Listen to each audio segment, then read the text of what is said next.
Welcome, ladies and germs. Welcome. We now have this. So I'm going to keep him right up there. I like that. We also have, let me see, this, which you guys have already seen, and this. So be looking for those during the live stream. A cool little Easter egg that you can find.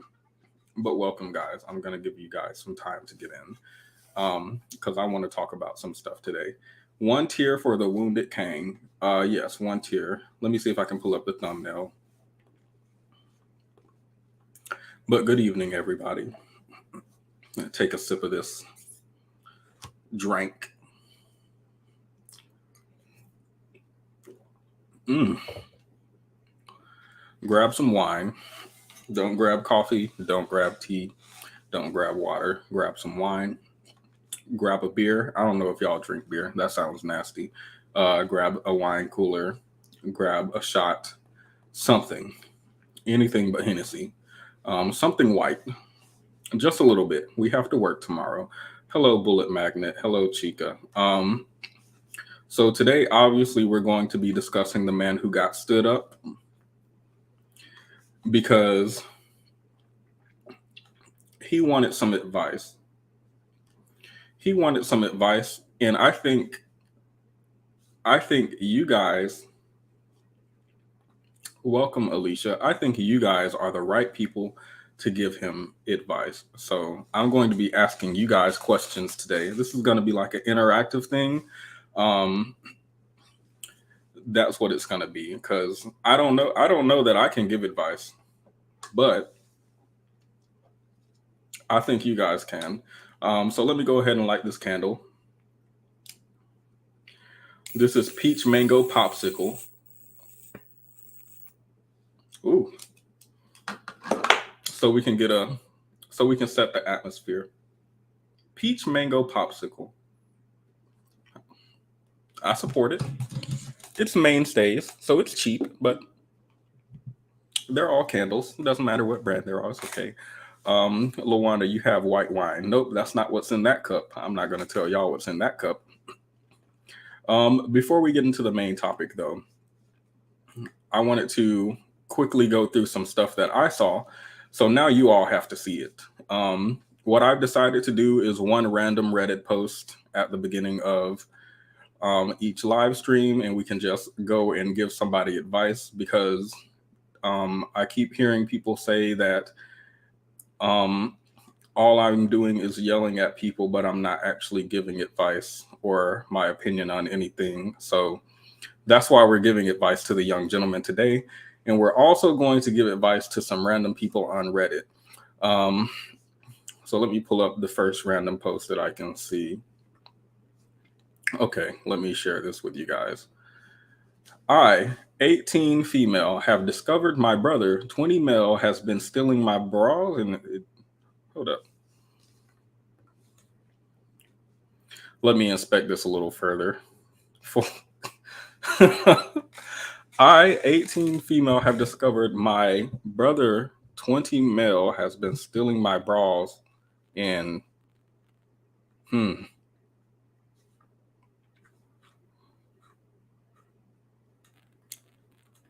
Okay, I didn't read this. I did not read this all the way earlier. I saw the title. I saw the title, but I didn't read the title because I did see that he was stealing bras. I did not see the rest. I did not see the rest. Do you guys think we should continue with this one or should we pick another one? Because I think YouTube doesn't like when you like. Why is the candle burning my microphone cable? The candle. Yeah. Okay, let's just go through it. We already started it. It's fine. My brother has been stealing my bras and ejaculating on them. I'm feeling quite overwhelmed and a bit sick at the... Nope, another? Okay, thank you. That's not what I thought. That's not what I thought that said. Apologize. It's not a good start. It's not a good start. I do apologize. I am looking for... Oh, these are sad. Oh, my wife wants to try for another baby after our son's death. Oh. My wife has scammed multiple people and lied to me about it. What is going on? What is going on in the world right now? Welcome, everybody. I see a few more people came in, unfortunately, at the wrong time. I hope y'all didn't catch that first thing. Hey there, Prince.petti, and good evening, beautiful people. Welcome, Jamil. I'm cooking, so I can't chat a lot, but I'm listening. Okay. I'm trying to find something else. I have no idea what's going on in these Reddit streets. I caught my girlfriend, who is a counselor, cheating on me with a patient. Oh my goodness. My sister, 22 female, is about to ruin her own life by marrying a professor at her college, 41 male. How do I explain to her that this is messed up? I, 18 male, got my girlfriend, 29 female, pregnant. Advice, please.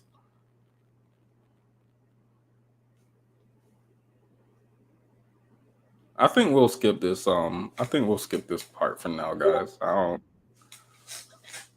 don't see any that my girl, hold up. Okay, here we go. Let's read this one. It's fine. We can read one. We have to be willing to tackle the hard topics. Yeah, tell her it's a conflict of interest. My girlfriend, 26 female, confessed to me that she had sex with her boss to have a promotion. Am I, 26 male, so they're the same age, right for breaking up? Well, let's see. She was stuck in a low income job. So did she cheat, or did this just happen in her past and she told you about it? Anyway, she was stuck in a low income job and was really tired of it. She told me that she has sex with him a few times and she already got the promotion and doesn't have to do it again. I can't care less about the economical situation. It was no problem to save more on everything, but knowing that she had sex with someone just for getting a better job is devastating. I feel like I don't really know her and my love is fading. I really loved her before. I'm thinking of breaking up. Am I right or impulsive? Uh so did she I'm confused. Did she cheat, or is this like she's telling you a story? And if she is, why is she telling you this random story right now? Unsolicited. Hey babe, so 5 years ago, I was working this job, right? Why would you um if this happened in the past, I actually think you're overreacting. People gonna do what they need to do to make their money.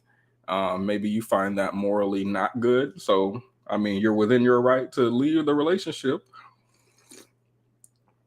If it was during the relationship, obviously she cheated on you. So if she'll do that for a raise, what would she do if someone offered her a car or run away really fast? I don't know. This sounds like these men don't have anything to offer and they know other men do, and they're scared that you'll choose the other. I don't know. This sounds like insecure to me. Maybe I'm wrong. Um,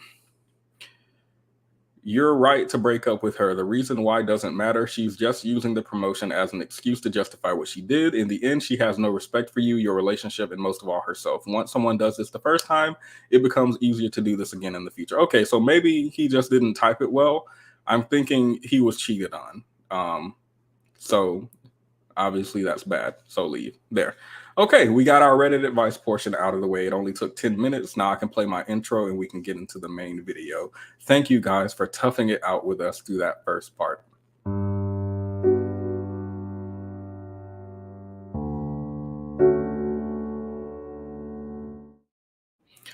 So I want to first, before we get into the main video, cover another Reddit thing that I saw. It's not as bold as our Reddit stories have been. It's what I think is a common occurrence based on what I've heard in the dating discourse online. So let's quickly review it. It's a lot to read. I don't know if you guys will be able to see this, but I will put it on the screen in case you guys want to. So this is in the dating advice subreddit. Huh. Yes, Alicia, your song. We're not gonna. Dusty is the whole point of your channel. Y'all knew as soon as y'all saw these braids, didn't y'all? As soon as y'all saw them. Okay. Ghosted after sex on the first date. I, 24 female, went on a date with a guy, 27 male. Okay, she's 24, he's 27. Who I met on Bumble. We started texting and really hit it off. The vibe was great, so we happened to go on a date. We drank a lot on the date. We really bonded a lot. The guy kept complimenting me throughout. He really opened up to me about his past too. He opened up to me to the extent that he told me his ex used to abuse him, even though he's 6 feet tall. And he started crying while sharing that with me.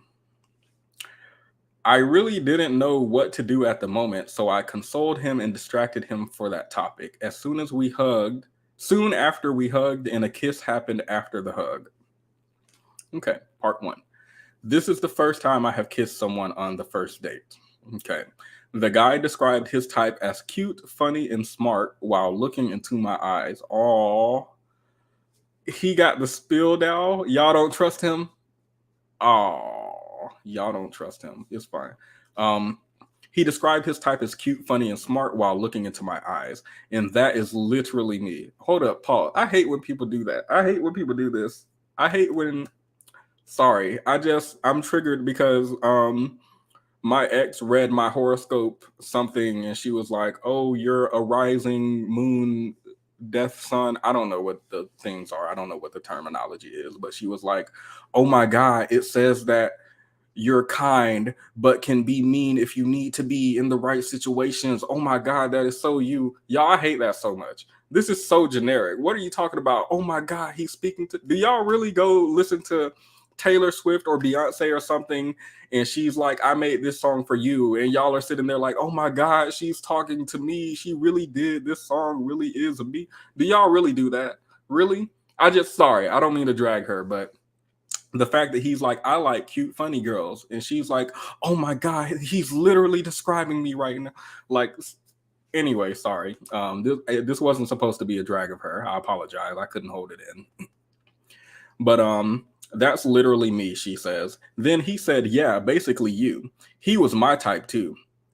He kept making plans for the next time we meet. He kept saying that we shall do this and that on our next date. He was holding my hand while walking to and from the smoking zone continuously. Smoking zone? Ew. Y'all that type of couple. Ew. Ew. I got a text. I don't know, public affirmation or something, but yeah, he was holding me while we walked out of the pub too. Everything was going so great, especially after the first kiss. The waiter had to come and stop us as it was a public play. PDA. Excuse me. We then left the pub and started kissing in front of the elevator. Again, a bouncer came and stopped us. He then offered to drop me home. So y'all got stopped from kissing twice? What is going on? First of all, who is in my business? Why are you coming and separating our lips? This don't make sense to me. Second of all, why are y'all kissing in front of everybody? Stop. Never mind, don't stop. Show love. I apologize. Live, laugh, love.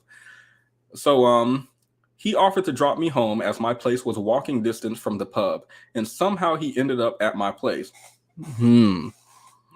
Next thing I know, he's in my room and we're making out. He then asked if he should order condoms. I couldn't resist him anyway, so I said yes. We then had sex. And cuddled while sleeping. The sex was so great. He called out my name out loud while having sex a few times too. I'm sure this is all relevant to the story. Luana Pub, I think that means like a bar or something. Maybe they're English. I think that's how British people talk. Go down to the pub and have a drink or something. I don't know. So the sex was so great. That's all relevant. You can order condoms. Oh, so y'all aren't the Uber Eats generation. Y'all aren't the DoorDash, GitHub or whatever. Okay. Yes, you can order condoms. In Plan B too. So the sex was so great, she says. This apparently is an important detail that needed to be left in. He called out my name out loud while having sex a few times too.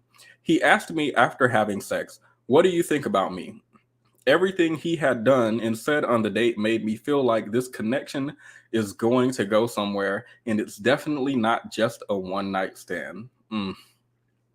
He slept with me on my bed after. We went 3 rounds in the same night. One of the round was in the middle of our sleep. Once of us woke up horny and it just happened. All apparently important details. Almost to the end. Things were all so amazing. Then in the morning, he told me and left. Told me and left. I forgot to ask for his number or socials as I thought we are connected on Bumble, so that's fine. It was a Tuesday morning and I got busy with work, so I couldn't text him. Y'all flags are up. When in the evening I opened Bumble, I saw that he has deleted the app. It broke my heart so badly. I started crying. I didn't know what to do because I had no other means to connect with him. It's been 2 weeks since this happened and I still can't get over it. I do not understand what happened to him exactly that he ghosted me. I somehow am not being able to believe that he just wanted sex and he got it, so now he has ghosted me. Like my friends keep saying, why would someone fake so much? If they just wanted sex? Why did he give me such high hopes? He could have just been upright about it, right? Is this how F-boys operate? I don't get it. I found his Instagram account, 95% sure that it's his account only, and sent him a follow request. I DM'd him as sorry, I physically had to recoil. I'm sorry. I DM'd him as he forgot his chain and locket at my house, but he didn't accept my follow request or reply to my DM. I have tried contacting multiple people from his college that he told me he went to, but no one seems to have his contact. They know that he exists, but do not have his number. I'm really getting restless about this now. I have tried to get over him, but I'm not being able to. I guess I just want to call and abuse him or just ask him for answers. I don't know what to do. Please tell me if I went wrong somewhere or if this guy is a total shatia. I don't know what that means. Hope that's not a curse word in any language. That's the end of the post. So quickly before we go through the comments, this sounds like something men would do. I see that there's disbelief. She's naive. Let me see how old it says she was. She's 24, and this is maybe she doesn't have a lot of experience dating. Like she does say in here, this is the first time I've kissed someone on the first date. This is the first time I've done this, had sex on the first day. Like it could be that she's not very experienced when it comes to dating. And she's in disbelief. She's like, is this the elusive F-boy that I've heard so much about? My friends are saying he just used me for sex. This can't be. And ultimately, it sounds like she knows what's going on, doesn't want to believe it, so she's in disbelief, and also wants to yell at him when she does get his contact. Or she could be holding on to the idea that she's going to reach out to him. He's going to accept her follow request and message back and be like, oh my God, my phone got ran over. It was so crazy. Then I got grounded and I couldn't. Don't worry about the fact that I'm a grown man. I got grounded somehow and my mom wouldn't let me use my phone. And now immediately after I got my phone back, I messaged you first. Don't think about the fact that I have your address since I walked you home. And I know that I left my locket and stuff there and could come back and pick it up anytime I want. I have amnesia, so I forgot the way to your house in my GPS. I don't know.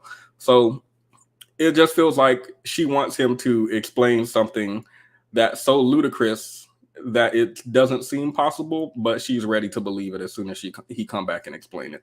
Not the grounded 27-year-old. I know some of them out here. And I'll name them too. It's not like they can watch this video. Their mom said they can't watch YouTube. Grown 27-year-old men. But it's fine. 27 specifically. I don't know what it is about that age, but 27 specifically. Multiple people I know. Let's see what some of the comments on the post said. I'm only bringing this in as an intro because we're now about to be talking about dating. and what dating can be like for men and women, and how people can misrepresent themselves, how difficult dating can be, and how hard it can be to find your quote unquote soulmate, and whether or not you should be looking for them at all. So obviously we're going to be looking at the man in the video, but I also wanted to look at a woman's perspective. So some of the comments: that dude faked an entire personality to smash. Just a tip for the future: if someone showers you with compliments without knowing you after you just met, it's a huge red flag and probably is trying to manipulate you. This in the "my exes were abusive or cheating" stories are typical F-boy tactics. I would actually be interested to know more about the abusive ex thing, because when I hear abuse from my guy friends as far as what they experience in their relationship, I think they tend to be like referencing a emotional or maybe mental type of abuse. And then of course women are like emotional and mental as well, but also physical sometimes. Um, so I would be interested to know what the abuse is that he's talking about. And I mean that genuinely, not like don't want to discredit that, because I don't know. Girl, he knows where you live. If he wanted more, he would have been back or found a way to get you a message. You just got love bombed. And it's likely he was being less than honest about only wanting sex. I know it sucks and it hurts, but please don't try to contact him or his friends anymore about it. It's just going to make you look crazy. Unfortunately, there are a lot of people like this out there who that just want to use you for sex. Next time, I would take time to get to know them and not sleep with them on the first date. I'm sure he did have a really nice time with you, but maybe wasn't ready for a commitment. Or after all was done, he decided he wasn't ready to take it any further. It could be a lot of things, but the facts are he deleted his account and hasn't responded to your messages. If he wanted to continue anything with you, he would have contacted you by now. Time to move on. Um, I'll read this last one and then we can move on. Based on your post history, this isn't new for you, and you have a history of falling. Okay, so she has a history of falling for people who aren't good for you and then feeling an addictive connection to them. A lot of your responses seem to place responsibility for this on the guy. And while it is possible that he was outright manipulating you, from what I can tell, you willingly engaged someone emotionally and had sex with him, and then now you expect him to continue that simply because you fell hard for him. I suggest going more slowly in the future. There is no way you could have evaluated this guy's morals and values in this time, and you haven't even mentioned them at all, just how tall and good at sex he is. Oh, I wasn't expecting that line. Unless you make changes yourself, you'll fall for this type of guy forever. I just like a critique like that, where it's like, this critique seems to be upset that the poster is placing responsibility for this on the guy. I would replace responsibility on the guy in this situation, because I feel like he's moving shady. I feel like he's being dishonest. He's not being upfront with his intentions or straightforward. And he could have just said, I want sex up front, but probably didn't, because he knows he'd probably get rejected, which I think most guys would lie about it too. So I'm going to be looking at the person who's lying and the person who's being manipulative, not the person who is like starstruck and fell in love. Because love hurts, right? And love is difficult to fight, even if it's like first date love. That's the worst type of love to fight, y'all. It's so irrational and it shouldn't be there. And you be telling yourself this while you looking at this person you love. I shouldn't be in love with this person. Look at all these red flags. This man punched the table when the waitress got his order wrong. What else is he punching at home? Is he punching holes in the wall? But he's so dreamy. Maybe I'm overreacting. People start telling themselves stuff. Maybe I'm just overreacting. Sometimes I punch things, I guess. Maybe. I think so. I think I would do something like people start telling themselves something because they're in love. And that's not something I think we're going to get rid of anytime soon. So we should be looking to make an environment where people can fall in love without being hurt. Or at least without being hurt any more than you would from like falling out of love with somebody, right? Or breaking up. So, but yeah, this is classic F-boy behavior. It's really unfortunate she had to suffer through that. And I want us to keep this story in mind as we go through the next portion of what I want to go through. The next thing I saw was, and this is the last thing we're looking at before we get into the man's video. The next thing I saw was something called the Ikea effect, right? I found a neat short TikTok video which summarizes it well, so I won't talk too much. But the idea is you put effort into something, and the more effort you put into something, the more valuable you think it is, and the more dearly you hold it to you, right? So let's look at this little bitty thing. This gorgeous girl dates a rich and a broke guy. At the end, she chooses the broke guy because she is a victim of a psychological manipulation trick known as the Ikea effect. This is what the broke guy did to her. Hold up, let me get my notepad out too. I watched a little bit of this, but not the whole thing yet. So you start justifying behavior that are red flags. We're about to get into it. Sorry, I had to get my notepad out, guys. All right, let's do it. I got the notepad now. This gorgeous girl accepted a date with a rich and a broke guy. In her date with the rich guy, they have a great time. And in her date with the broke guy, it's complicated. Surprisingly, she chooses the broke guy over the rich guy. The rich guy doesn't understand what's going, and neither does the brokey. He doesn't know he used a psychological manipulation trick known as the Ikea effect. So, how did each date go? Her date with the rich guy is how you'd picture it. They picked her up in a limo with a chauffeur and opened the door for her. They went to an expensive restaurant with a reserved table waiting for them. They ordered champagne and various entrees.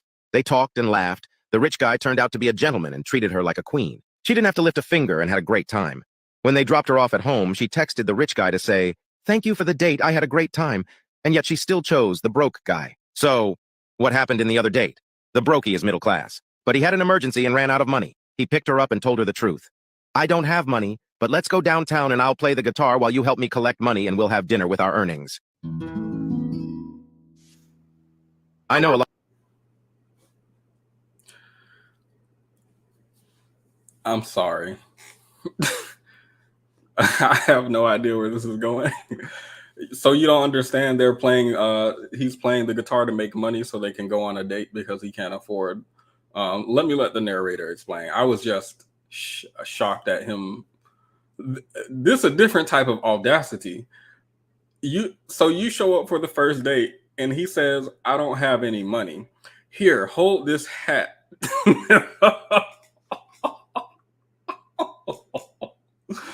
Hold this hat on the sidewalk. I'm going to play my guitar. I have a guitar, by the way. I brought it with me.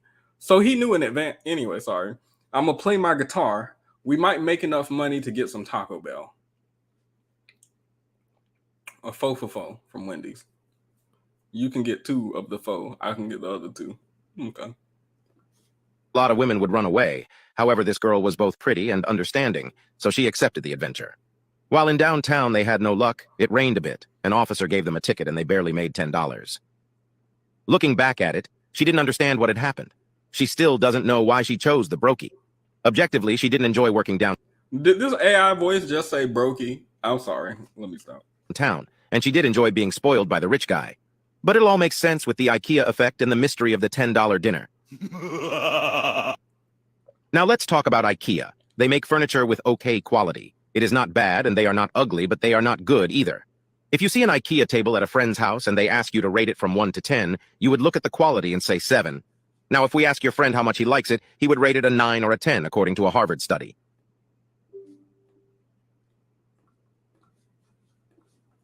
Now, who is right? You are right, the table is not very good. But why is your friend confused? What happens is that Ikea furniture has to be assembled by you. It isn't very difficult, but you do have to invest an hour or two depending on how dumb you are. And while the majority of people don't enjoy assembling the furniture, they feel Excuse me? I don't remember that part. Okay. So I'm just taking my notes here. Me as the friend, if you ask me about this man, I'm like, this is a brokey. Why are you dating him? But you're like, what are you talking about? I built this man up. This is like so valuable. Got it. accomplished when they finish it. You look at the furniture objectively, but they have a deeper connection to the thing because they put in the work. And you may now be wondering what happened in that $10 dinner that made the pretty girl fall in love. The IKEA effect is so effective that marketers had to study it. Let me tell you a funny story that shows the IKEA effect. When instant cakes first went on sale, it was an awesome product. You would add water to the mix, put it in the microwave, and you would get a delicious cake. The weird thing is that no one wanted to buy it. They wondered why. The flavor was good, the price was fair, but it turned out that they were too easy to make. Part of the pleasure of baking a cake is serving it your guests and saying, "This is my masterpiece." But no woman felt proud of baking an instant cake. They felt like they were showing off cooking an instant meal. I am proud to make instant food. What? This must be a young people thing. I'm sorry. I'll let it play after this. Y'all know I'm 37, so I don't know what the young generation is doing. But everyone in my age group, 35 plus, we are proud. We are proud to find ways around spending too much time on something that could take less time. We are proud of that. If I walk into your home and I see that your floors look immaculate, and I'm like, oh my God, you must have spent all day mopping this. No, I have a Roomba. It has a mop attachment. Look at this. It does all the work for me. You think I'm about to sit there and be like, wow, you didn't do the work yourself? This isn't as good as it would have been if you had have done it. This isn't something you should be proud of. Like, no, you should be more proud. You should be more. You found a way as an adult to waste as little time as you can. Talking about nobody's proud to make an instant cake. Sure, I guess I'll spend my extra hour and a half of time that I save being not proud. Sure. Sorry, that felt personal. I apologize. What the company had to do was to completely remove the eggs and milk. That way the cake would be harder to make, and women would feel prouder. Now that they had to mix in the egg and the milk and perhaps decorate the cake with a fruit, now Tit felt like their masterpiece, the same way your friend fell in love with his furniture because he built it. Victims of the IKEA effect. The IKEA effect is a cognitive bias in which you value something more because you put effort into it.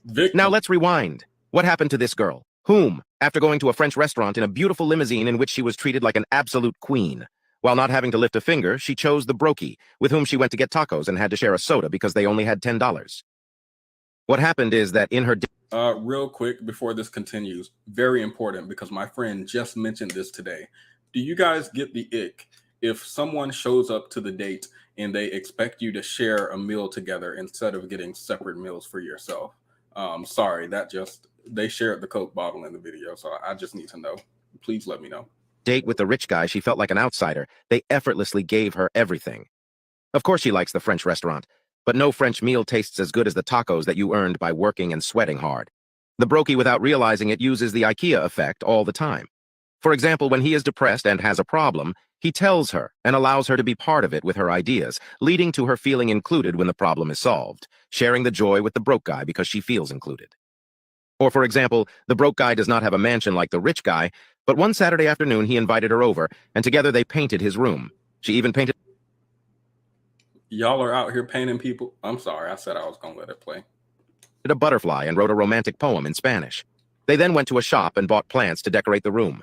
And truth be told, you or I walked in the room, we would not be amazed. But it is different for her. She is blinded because it is hers. She sees it as her creation. The broke guy uses the IKEA effect, making her part of his life, while the rich guy gave her everything effortlessly.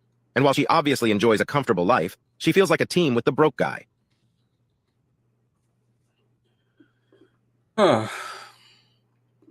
Okay. That's the end of that video. I'm looking for them. I want to see them comments. I want to see the comments. Conclusion, the IKEA effect is valuing things more when you put effort into them. IKEA effect equals Build-A-Bear BF. That's what I was looking for this phenomenon in dating because, disclaimer, the Harvard study that looked at the IKEA effect was doing this on like objects. I think they did it with some animals too. But I don't think they did it on dating specifically. So I don't know that this IKEA study would apply to dating. It does sound reasonable, even with a lack of research, to assume that if you invest more into a person, you're going to be you're going to have more of a personal attachment to that person as opposed to someone who you haven't invested in. And that's like anything and anybody. Um, right. So that sounds reasonable to me. But when I was looking for this phenomenon in humans, what I probably should have searched was like Build a Bear partner or project man or something like that who needs to be fixed, or I can fix it. Like, I should have searched something like that, and maybe I would have yielded better results for this in humans. But I didn't find that earlier. Back to the comments. Sorry. Um, it's the I can change him effect. Oh, not I can change him. Can I just have a rich guy who use IKEA effect? Yeah, why can't the rich guy build and he gains satisfaction from building someone? Anyway, the IKEA effect is valuing something more because you put in effort and time into it. There, we have a summary. We invested 5 minutes in an idea that could be presented in 30 seconds. I should have just presented it myself, but as soon as I heard that AI say brokey, I knew we had to keep listening because I knew he was about to be spitting.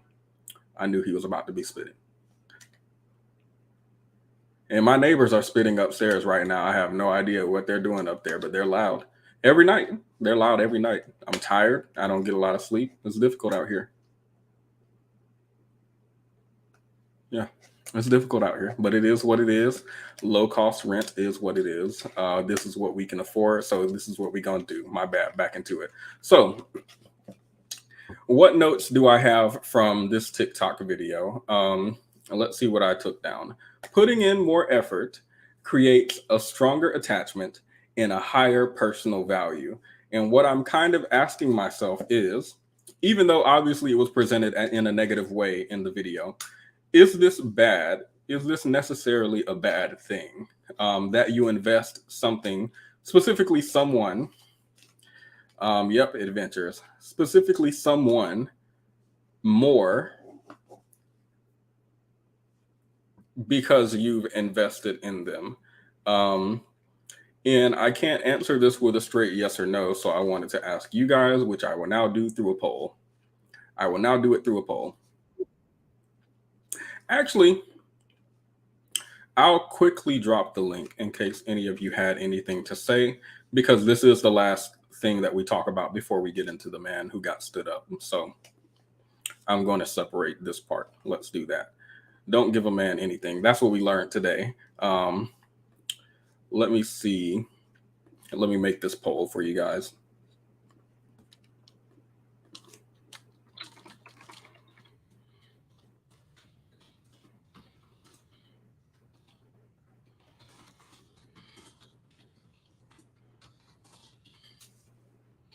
Okay, while I wait for you guys to answer that poll, I want to see. Yeah, we said this was going to be interactive.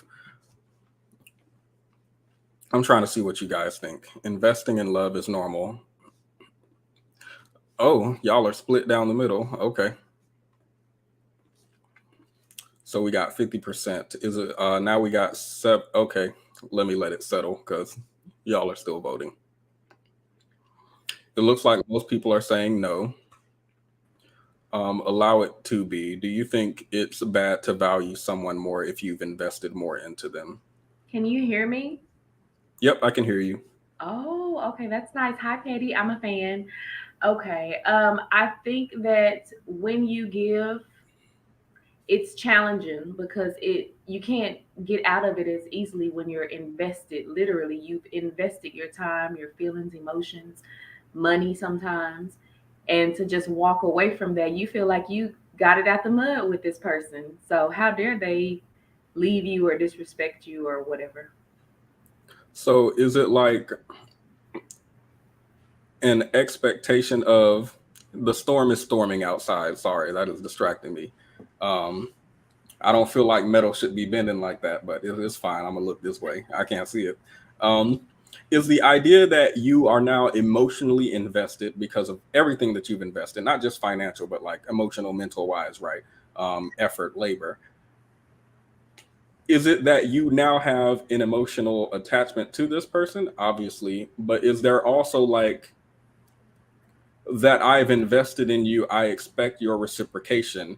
So Absolutely. in, Absolutely. instead Absolutely. of I expect your reciprocation. How dare you do so any? instead of you've now created a situation where I have to leave because you're being a bad person, and the resolution is I have to leave or you have to become better. And because I've invested in you, I want you to become better. I want you to reciprocate what I've given to you as far as effort, and so that makes it difficult to leave.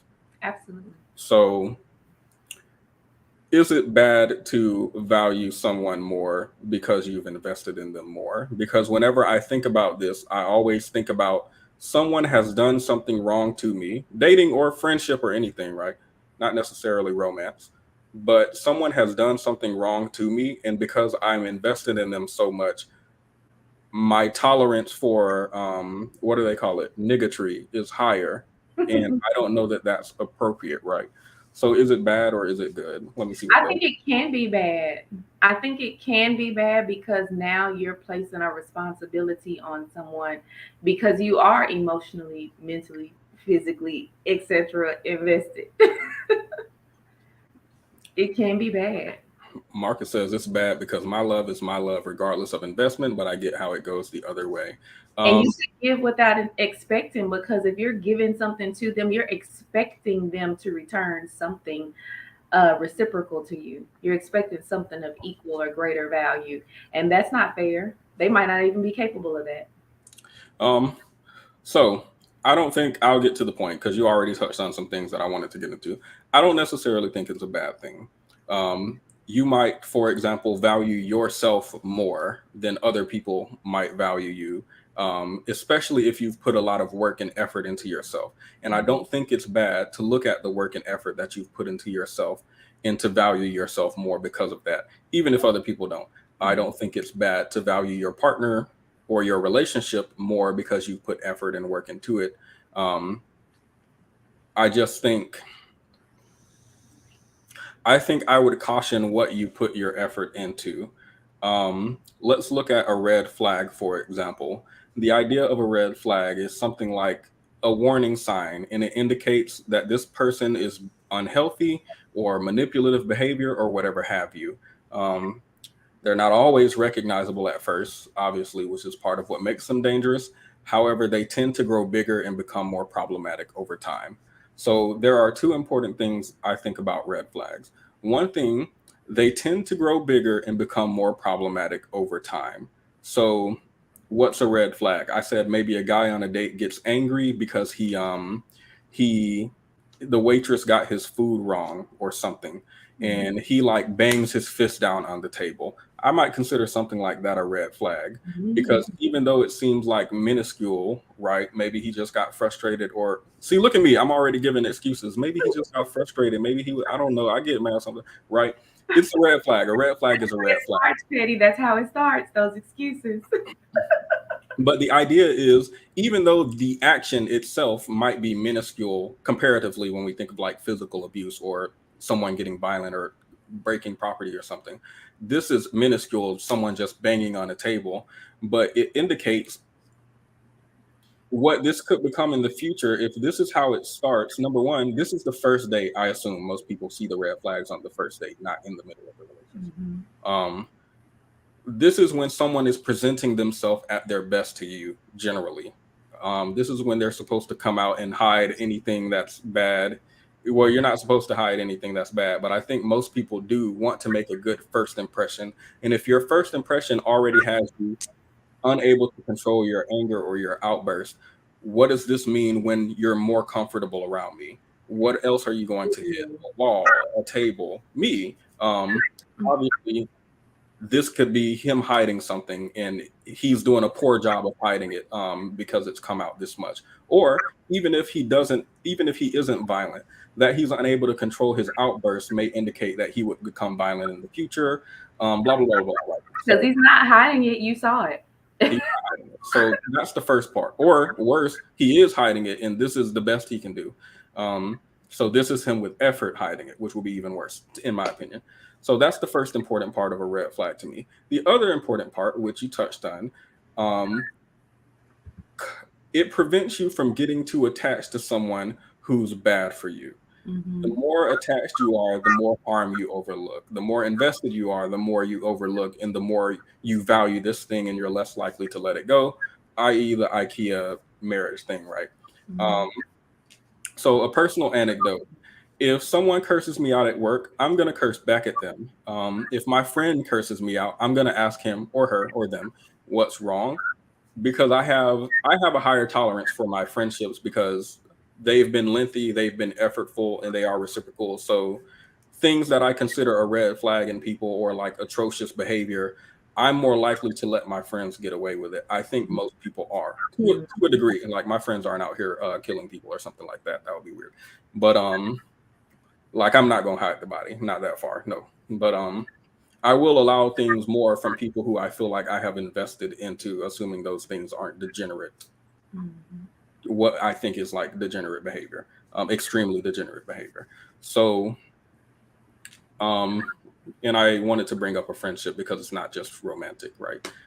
So when we have this kind of IKEA relationship dynamic where people feel attached to something they put effort in, and this makes it extremely important, in my opinion, to treat your dating life with the utmost scrutiny, because the more you put into someone, the more difficult it is to leave. So I wanted to enter the conversation with that. We are going to get to the man now who was stood up, but I wanted to start the conversation with these two examples of women dating, where the first girl goes on a date with a guy, he's super nice, and then he ghosts her after having sex. And the second girl, who's a hypothetical woman in the IKEA video, is becoming attached to someone who is sending off red flags. And because she's becoming attached and invested in him and feels like this is work and effortful, it's valuable, and that could be bad for her, even though she feels personally like it's a valuable relationship. That's what I want to frame the conversation with. Do you have any other comments on that part before we get to the man who got stood up? You can stay up, or you can go back down to the comments and come up later, or you can do whatever you want. But Is it okay if I stay up? This is exciting. yeah, I'll that's be fine. quiet unless you ask me a question directly. That's fine. Who we're really waiting for is Kenny, London Luke, Jamil. I don't understand why the men aren't up here ready to give this young man some advice. But yeah, you can stay up since the men didn't want to show up today, so it's fine. They say, "Oh, hi, London Link. How are you? We were just talking about you. All good things." Okay, London Link's on mute, but he's here, ready. Oh no, I was actually trying to set up the thing on StreamYard. Oh, That's why I wasn't doing did you have any comments about the last thing, it be or so long. are you waiting for us to talk about the man who got stood up? Okay, Well, he's setting up. I mean, Oh, unfortunately, the girl who got, I'm gonna say you said the girl who got played basically. yeah, the girl who got played, or the IKEA part, if you wanted to say anything on that before we move Um, forward. I mean,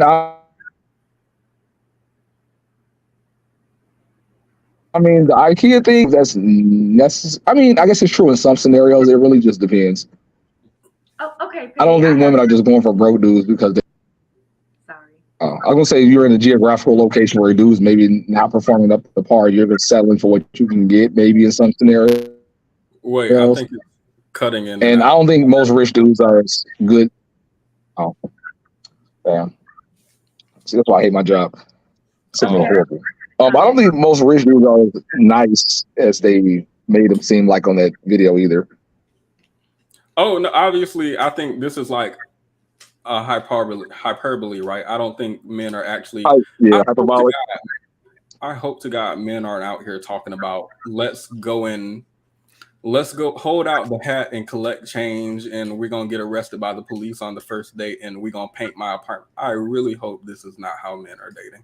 I really hope it's not. I don't want to believe that. I know it's bad. I know it's bad out here. I understand. I hear your plight, women and men, I guess. I hear your plight, but I just refuse to believe y'all are out here holding out a cup for change with the homeless men. I'm sorry. Well, even bums have girlfriends. Even drug addicts have girlfriends. So people have stooped lower. Yeah, we watched. Oh, we didn't say poor guys were nice.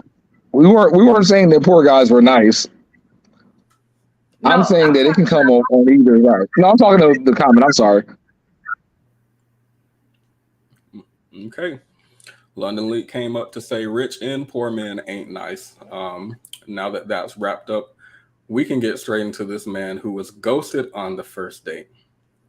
Let's read this article together. I'll read it aloud. I was ghosted on a first date. I'm asking the world to tell me what I'm doing wrong. I'm sorry. I want to convey the emotion that I feel like he has. A comedian, a what? A comedian on Instagram, okay, is bravely sharing his story about the difficulties of online dating. Stunning and brave. Earlier this month, Jonathan Ventura, who goes by the username Jonathan Does Comedy on social media, took to Instagram to get vulnerable about being ghosted and is asking others where he could have gone wrong. So let's look at the video because the rest of the article, I think, is just going into what he said. He said he wants to know what he's doing wrong. So that's what we're going to tell him today. We're going to tell him what he's doing wrong. Not we, you guys. Y'all are in the comments. No twerking, okay? Everybody remain respectful. So I just left the restaurant after waiting 30 let me click minutes for a date. I want to see it on Instagram. That's what I want to see it on Instagram. It won't take me there. It's fine. And apparently I got stood up. I don't know what to say. Like, I'm trying to do everything right to be a gentleman. I brought flowers. I've been consistent talking with this girl for 2 weeks, trying to get to know.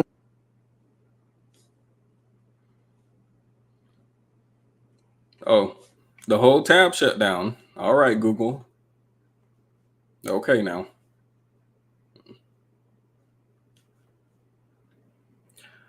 This site is supported by our trusted ad partner. Please consider disabling your ad blocker. Oh, they want their, okay, I understand what's going on here. I understand what's going on. Continue without supporting this time. Continue without supporting. We just gonna have to keep it moving. So I just left the restaurant after waiting 30 minutes for a date. Okay, let me turn this ad blocker off. God. Oh my God. So I can't have, I'm sorry. Wow. And as soon as the video started back playing, well, that's wild. So I just left the restaurant after waiting 30 minutes for a date to show up. And apparently I got stood up. I don't know what to.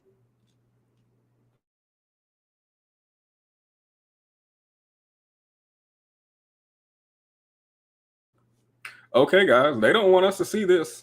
It sounds like the. Can you find it on like Twitter or something too? Here we go. Okay, I found it on Instagram. Now we can watch it there because they want their ad money. They want it. They not letting me view that without Jesus. So I just left the restaurant after waiting 30 minutes for a date to show up. And apparently I got stood up. I don't know what to say. Like, I'm trying to do everything right to be a gentleman. I brought flowers. I've been consistent talking with this girl for 2 weeks, trying to get to know what she likes, what she doesn't like. I made plans. I picked the restaurant, the day, and the time. You know, I've done everything to be just the kind of guy that would value somebody's time. Like, I'm just looking for my person. I'm just looking for the one that, I guess, is out there for me. I mean, I want to be somebody's husband someday, father. I'm trying to do everything that's right. I can't just get stood up. Like, my feelings didn't even matter. Sitting there eating a meal by myself and realizing that nobody even cares about people anymore. Like, alien dating shouldn't even be this hard. It shouldn't be this hard to find somebody. It shouldn't be this difficult to fall in love, to be kind to one another. Like, what, ladies? Tell me, what did I do wrong? Okay. He wants to know what he did wrong. So first, what we'll do, everyone in the comments, I want everybody in the audience to give this man one compliment, just one compliment, and I'll start us off, and then London Link, you can give one. I do appreciate his willingness to do this publicly and online. That takes something. I don't know what it takes, but it takes it. So he hit upload. He did do that. He hit upload. He watched the playback. There's thunder outside, lightning. I don't know when the thunder's going to be here. Scared. It feels like, based on that strike, it's going to be loud. I am scared. I'm terrified. It was not like this like 30 minutes ago. I have no idea what happened to the atmosphere. They don't want us to cover this young man's pain. Okay, let's see what compliments y'all are giving him. Am I the only one that doesn't believe this is a real thing? I don't, but I'm going to present it as if it is. I can't believe he played with my emotions like that. Wait, so is it fake, actually? I didn't know if it was fake. I just see that he's a comedy page, so I was like, oh, wait. He's articulate. His glasses look... Let me put him back up here so we can watch him while we compliment. His glasses look nice. I had a lump in my throat. Oh, no, my bad. It's not a compliment. Decent TikTok actor. He looks like Kanye's cousin. Yeah, he looked like Kanye East. He had good skin. I got nothing. Well, you know what? If you don't have anything nice to say, my mama said, say it under your breath. Say it under your breath. Let's see. I appreciate that his face didn't break the internet, though it tried. We can appreciate him for that. He needs to vet. He can afford AirPods. I like his shirt. It's giving men's warehouse. Okay. I like his glasses. You're up here. You can say your comments, London Link. You better give this man a compliment out loud. Go ahead, and then we can, or are you at work? If you're at work, it's fine. Mr. Link. No, it's cool. You didn't want to give your compliment to him out loud? I mean, I guess I like his glasses. I don't know. What do you like about him? Like anything? Y'all keep saying glasses. He is not his glasses. Please compliment. Stop saying shirt, glasses, AirPods. Stop saying things that are not him. What do we like about him? Roses. He does have clear skin. Okay, I'll give him that. So we're done with our complimenting session. I'm glad that we got the compliments out the way, because he has a drag incoming. He doesn't actually have a drag. We're not dragging him today. I just wanted to look at some of the things that I felt like were worth discussing. One of those things being something that my friend and I also talked about earlier today, which is that women do not use men for food in the way that men say they do. I don't know why this is a misconception that still exists. Obviously, it exists somewhere out there. I'm not saying no one has ever done it ever. But my friend told me, my friend is purchasing makeup, and I'm watching her purchase makeup, and she's telling me how much the makeup costs alone, not just hair, not just makeup, not hair or nails or clothes, anything, just makeup. And she said, ain't nobody about to be out here wasting their money, because that makeup is money, to go and get an Applebee's 2 for $20. I don't think she would even be making back her money on that makeup if she went out and got an Applebee's 2 for $20. Keep in mind, a 2 for $20 implies what? That's right.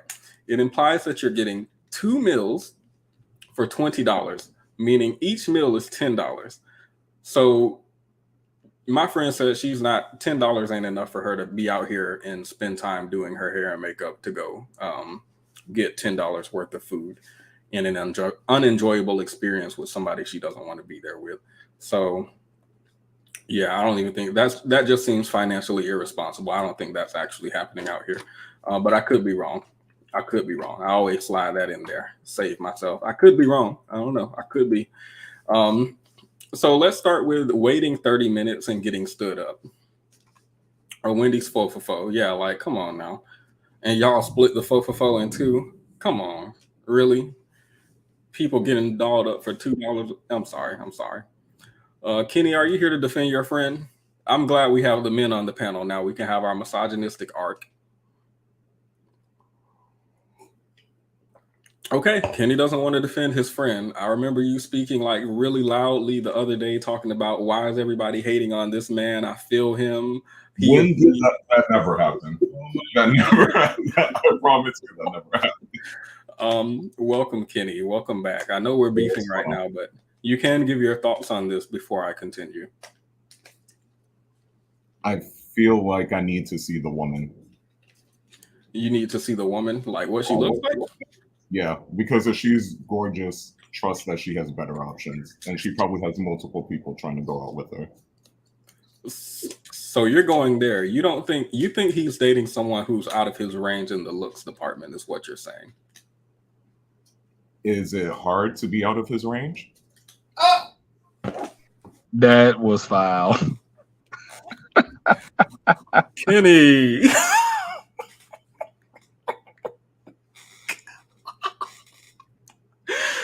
Kenny, what do you mean by that? I'm sorry. What do you mean by that exactly, please? Okay, Kenny's on mute, so let me take his picture down. I would feel rude elaborating. Okay, Kenny would feel rude elaborating. Wow. I'm sorry, that like threw me off. I wasn't expecting that from Kenny. It's good to have you on my side and not against me. Good to be back. Trioing. Welcome, London. So, waiting 30 minutes and getting stood up. Let's start there. I don't leave the house without confirmation. Why? I don't even get ready without confirmation sometimes. So we are texting all week. And suddenly, I'm treating this scenario that he made up as if it's real, by the way, even though he made it up. You're telling me we're texting all week, and then you're Danny. Y'all hear that? It's birds flying away from here. Wait a minute. They're flying away from me. I don't like that. I don't like this, y'all. I don't like this. How lightning struck so fast after it just struck. Anyway, I'm sorry. I'm not at a restaurant waiting on you. I'm not leaving the house without confirmation. I'm probably not going to put my clothes on or shower without confirmation. And if you confirm late, then I'm going to be late. Okay, we're still on. Got it. Hopping in the shower now. Because if I don't get a confirmation text, if you go Danny Phantom on the day of the date, if you're going ghost, you're not about to show up on this date. You're telling we text and talk consistently every day, and then it's date time and you disappear. I'm not about to be out here at a restaurant waiting for 30 minutes. That was his first mistake. The second thing, I guess he wants, well, this wasn't what he said specifically, but I did see comments on the shade room because the shade room like to cover shadiness. And there were comments along the lines of, why do women ghost men instead of being blunt? Even though I don't think this is a gendered thing, we did read about the F-boy in the beginning of the live stream. Sorry, I saw lightning. I was waiting for the thunder to come. I'm scared. But we did see the man in the beginning of the live stream who's like, gets what he wants from the girl and then ghosts her. So obviously I don't think it's gendered, but they're asking women. So let's talk to women. I think being blunt might get you killed. Obviously, obligatory, not all men, but some men, right? And more importantly, enough men. Somebody came off mute. It sounds like y'all have some shit to talk. No, I was gonna say, did you think that? Well, I don't think he had her address and nothing like that, or he even knew where she lived at. So I don't know if she would have necessarily got like. He could have been stalking her if she turned him down, per se.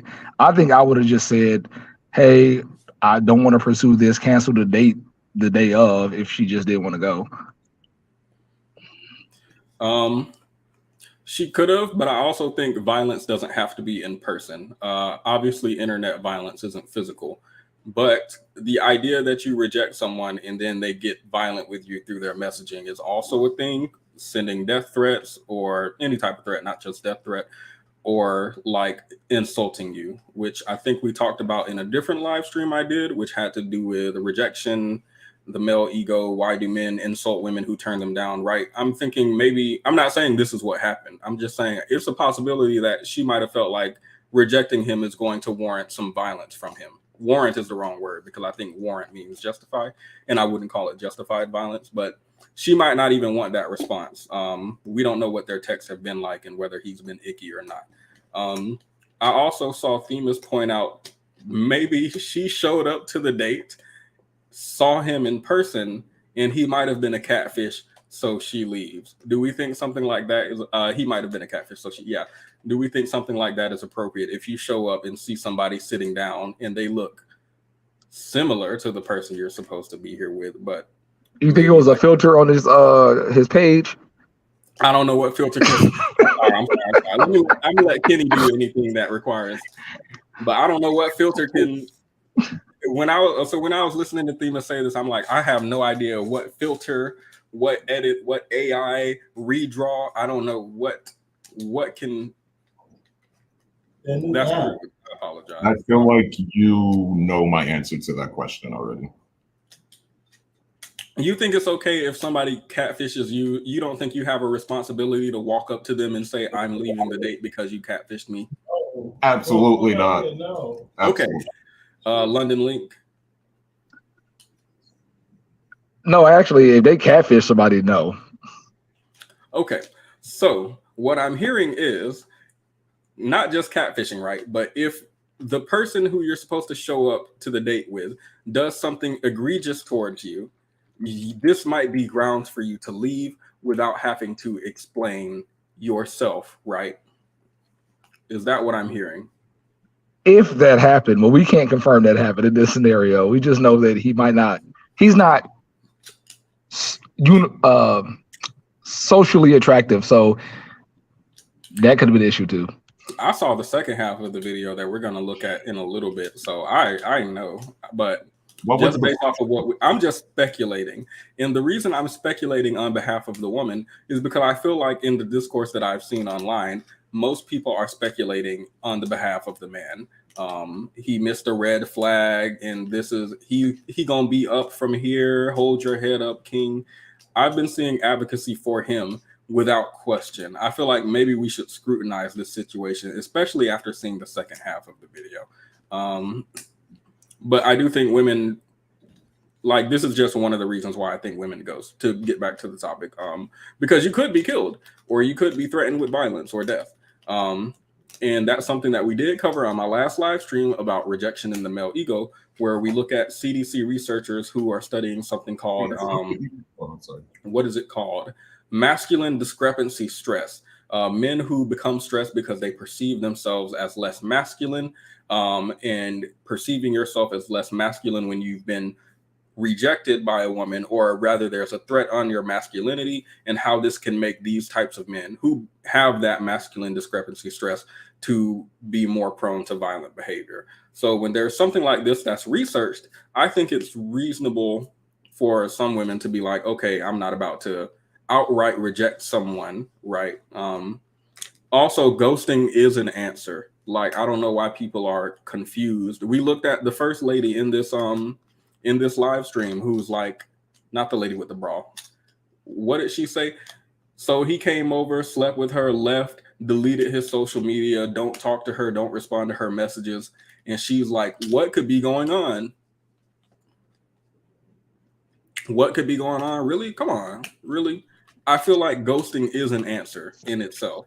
If you have to go to extremes, it sounds like she over there, maybe he got hit by a car. Maybe he doesn't realize that he didn't leave his stuff. Maybe he went blind. Maybe if you have to start doing like these extreme and unreasonable measures to explain why someone has ghosted you, I feel like you have your answer. Why are you rejecting your answer? So that's my view on ghosting. The last thing I think I have as far as commentary on that is I don't trust nice guys. I feel like they are only nice in exchange for something. He doesn't say I'm a nice guy, but that's kind of the vibe I get. I'm such a nice guy. Why would she reject me? Why is dating so hard when I'm such a nice guy? I was so nice to her. For 2 weeks, I was nice. I even brought these nice things for her. Like, it feels like his niceness is related to what the person, conditional niceness. I mean, I don't like that because I do think being nice conditionally, I don't think it's always bad. Obviously, there should be some form of reciprocation in your relationships with others, coworkers, friends, I don't know, family, anything.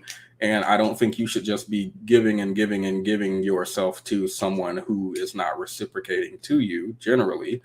But it feels like his niceness is contingent on what he can get from the women he dates, which he proves in his follow-up video, which I'm looking for now so we can watch that because I need to understand why. Let me see. Oh, so it was actually on Keita Rose. So this is from Bourbon Bougie, a friend of the channel.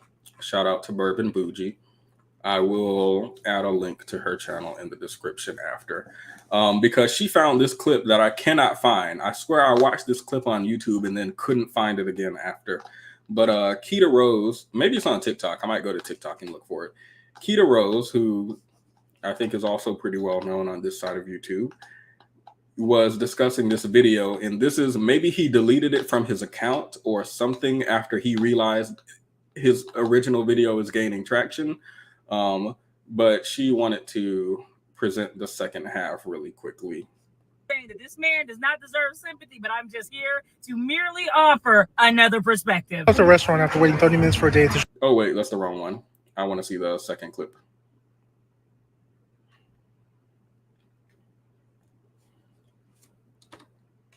Cheap. No, you had one bad experience. Now he online talking about. And this is why you never help anybody out. Fellas, no compassion. It's all savage season. Do this, fellas.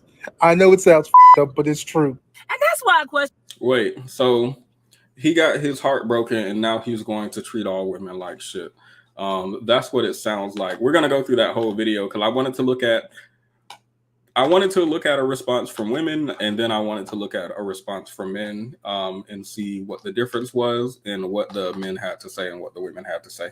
And then I was going to end the video after that. So now that we have this updated lore where he's like, listen, fellas, it's demon time now. I'm going to treat these women like filth, just like they want to be treated. That's not what he said. That's just kind of the vibe I got. Any updates and thoughts now that we have the second part? Going once. I mean, I wanted to ask you a question also, because you brought up stalking. Does that not kind of look like the exact type of man that would stalk you? Oh my goodness. What does a stalker look like? I'm about to say, is there a look to stalking? Him. Yeah, him. That's what a stalker Are looks you like. telling me this man look like the type of person who can't get, oh, anyway, I'm sorry. You turned off that camera because you couldn't say that out loud. I'm so sorry. I turned off my camera because I was sweating. I'm hot.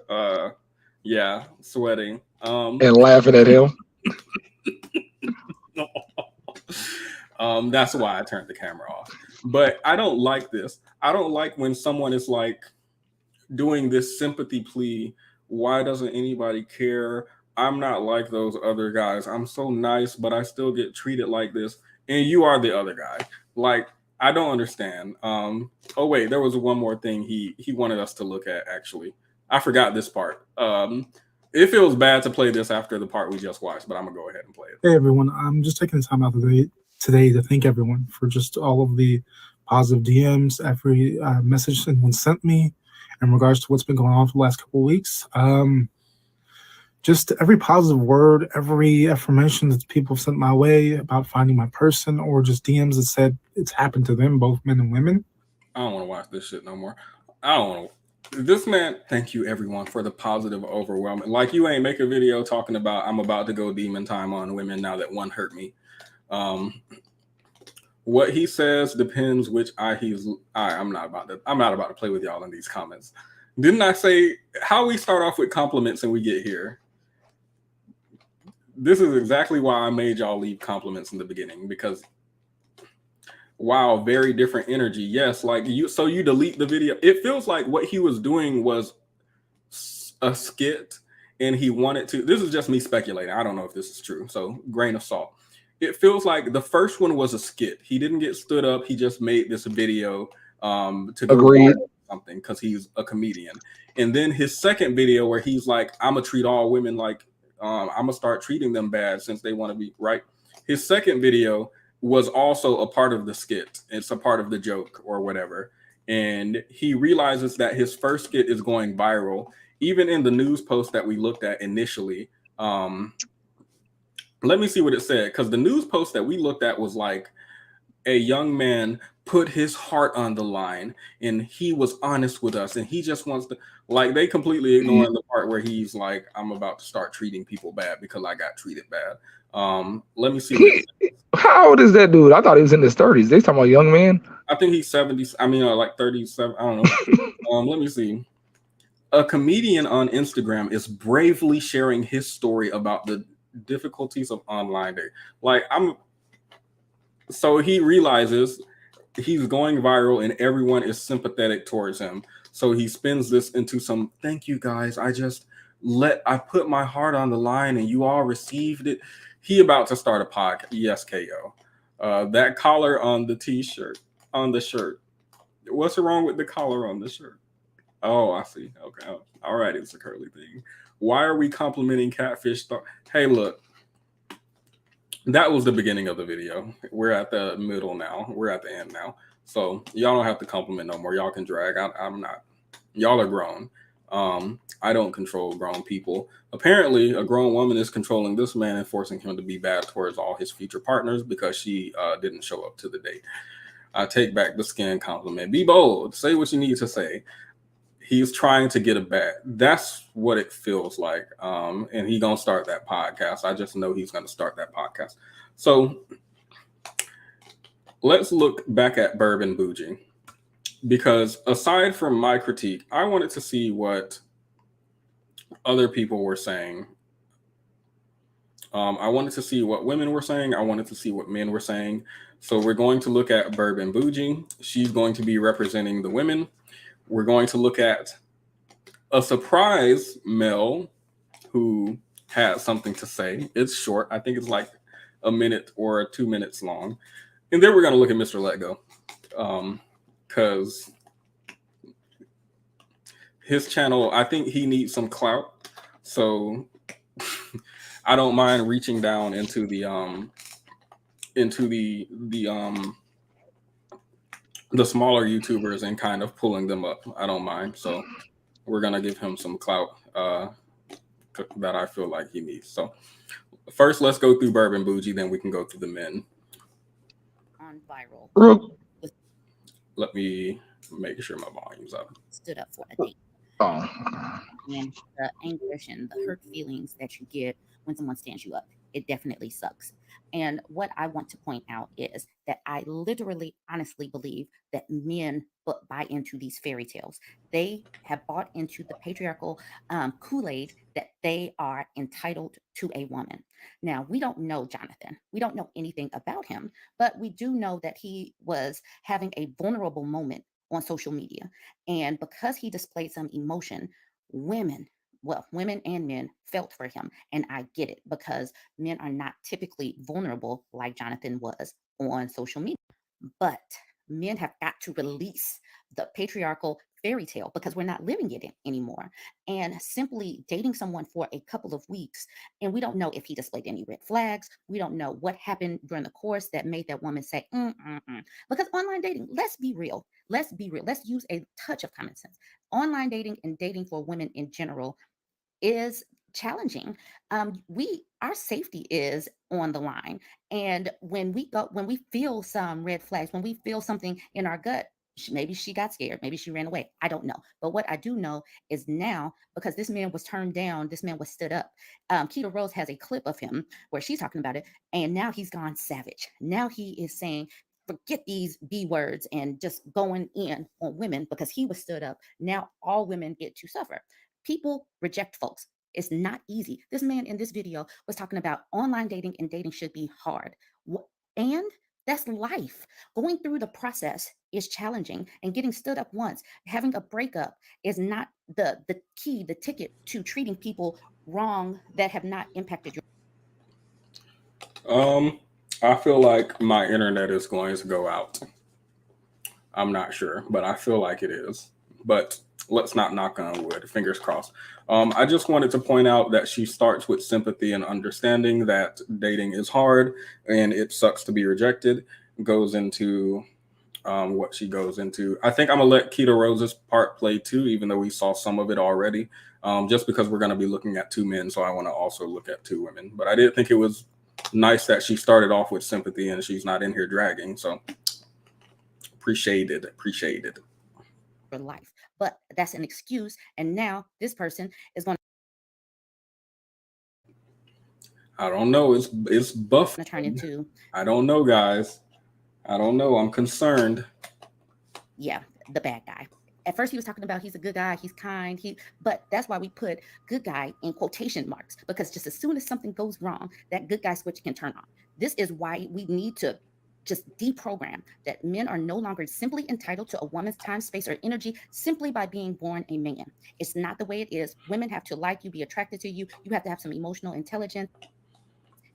Production inquiry. It sounds like you have something to say. I hope you come up and say it later. It sounds like you are taking his side and you want to provide sympathy, which is important to this gentleman who does not want to be stood up. So, yeah. And all of that. I do want to point out he never said she accepted. I was going to say he never said she accepted or she's about to. Oh, you sleep. Okay. Sleepy. Got it. He never said she accepted the date. He never said anything besides she didn't show up. He didn't say we planned to go out today. So I don't even know if she knew. Kenny, you want? Sorry, that was my background. I'm with someone and they're playing with like 2-month-old puppy. With someone? Ooh. Okay.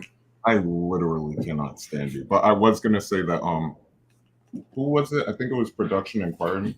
Inquiry. I actually do think not wanting to be stood up is almost kind of entitlement, because he got to the restaurant, waited 30 minutes, ordered a meal.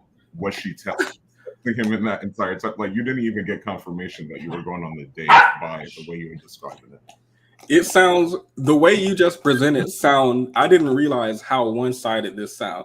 Can you imagine this man shows up to dinner, waiting outside, texting, hey, you coming? Nothing. He's like, all right, might as well go inside, sit down, order a table for two. She'll be here soon. Sit down at the table. The waiter come by. Do you want anything? No, my date will be here soon. Don't worry. Then text her, hey, I got us a table waiting on you. Waiting for a little bit. The waiter then refilled his water 3 times. He's like, I might as well go ahead and order for us. She's probably on the way. Text her, hey, I ordered for you. Didn't know what you'd like, so I just got you this. He's sitting there with 2 plates at the table. He don't want to eat his plate yet because, I don't want to seem rude. When she shows up, we're going to eat it at the same time. It would be rude if I started eating before her, even though she is late. He texting her, hey, haven't touched my food yet. He's sending her a picture. I'm sorry, I'm just trying to paint the picture that's in my head, because the way you just said that makes me realize that this man might have been talking to himself all day. Because he didn't even say she accepted the date. He didn't say we talked and planned the date. He didn't say anything except I got stood up. Can you get stood up for something that clearly a date was planned, unless he's just flat out lying for online attention? I don't think he would lie. Yes, sir. They were asking for a puppy text.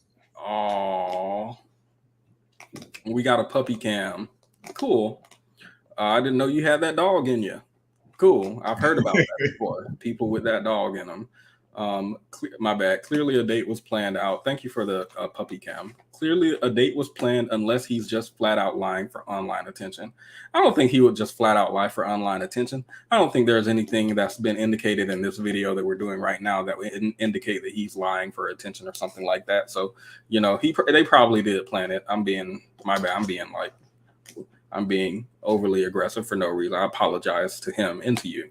But it's probably not as bad. Also, to be clear, I do think that ghosting is wrong. I do actually believe that it's wrong. Even but if you sometimes you just got to get out of there, you know? So if like a woman give her number to a man and he's like, this is something new that I learned men do. Instead of just taking the number, they're like, let me call it to make sure it's you. Let's send a text so I know that it's coming from you. So they out here got you texting them before you can leave the encounter, and then you ghost them and don't reply. Do you think something like that is appropriate? Or are you speaking about ghosting for, I guess, semi-established relationships because they only been talking for 2 weeks? So I'm more just talking about, because first of all, let's be for real, women get ghosted all the time. They get stood up, you know, but I think when a woman does it, she might actually be a little more concerned about her safety or something, or maybe you catfished her, but also maybe she just doesn't like you and she's too nice to hurt your feelings, you know? Okay, so some sympathy offered to some people, not all, and mainly for people already in a relationship, right? Or at least dating extensively. So yeah, okay. If you've already been on a date with them and then you ghost them, that's kind of me. If you ghost them on the second date, but this was like a first date, that's a stranger. You don't even know her like that. She was already a ghost. Ooh, 2 weeks of talking equals I harassed a woman for half a month and assumed a date. Oof. I don't know if that happened or not, but oof, that's a different perspective. Who is this man? Nobody. I mean, he's Jonathan. My bad. I was so rude. He's Jonathan Ventura, but I don't think he has like a presence online outside of this video. So he's Jonathan. That's who he is. Maybe the woman was the woman that was the white lady that was yelling out on the phone. That could have been who she was. Maybe he went on a date with that lady who was like, that MF back there is not real. Maybe he's the guy who was on the flight who wasn't real. We just don't know all the details. Even if this actually happened, she was right to not entertain him any further based on that video, which he later deleted. Yeah, like if this has been like one of my biggest contentions with content like this. You are upset because a woman rejected you, the supposed nice guy. So you turn evil to all women in their future, even women who didn't hurt you. Well, just women who didn't hurt you, because it's not like you're going to be talking to the one who hurt you anymore. You are what they fear. You are the red flag. They were right to avoid you. If you wanted to make a statement, you would be the correct person, even when someone does you wrong, even if you feel like you would be the right person, the nice person all the time. You wouldn't just be like, whatever you are. Like, that doesn't make sense to me. So ghosting involves phone calls and texts, not actual dates. I don't know the technical definition. I really don't. Ghosting is sometimes necessary. I think flaking, is it called flaking when you don't show up for a date? So I guess they are different. She flaked, not ghosted. Ghosting is sometimes necessary, but it's absolutely wrong to ghost a longer term relationship. Y'all don't be disappearing from your partners. My bad. Let me not tell them. I'm sorry. Who does that? That's so wild. Women and men get stood up. I don't think it's that big of a deal. Apparently it is. Let me let Bourbon Bougie finish because we're supposed to be out of here before 2 hours. Y'all not gonna get a Themis and throw 10-hour live stream out of me. You won't. But you guys weigh in. An adult male was stood up even though he brought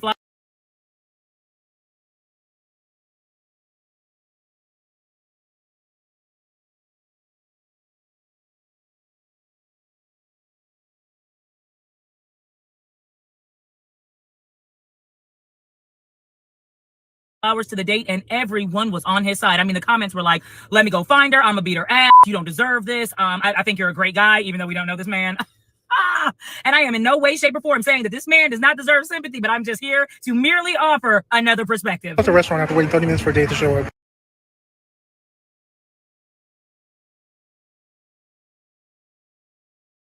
And apparently I got... Petty, you've been muted. I said Keto Rose is really loud compared to Bourbon Bougie. I just realized. I didn't know if I should turn the volume down or not. Like, Elliot Tatum shouldn't be this hard. It shouldn't be this hard to find somebody.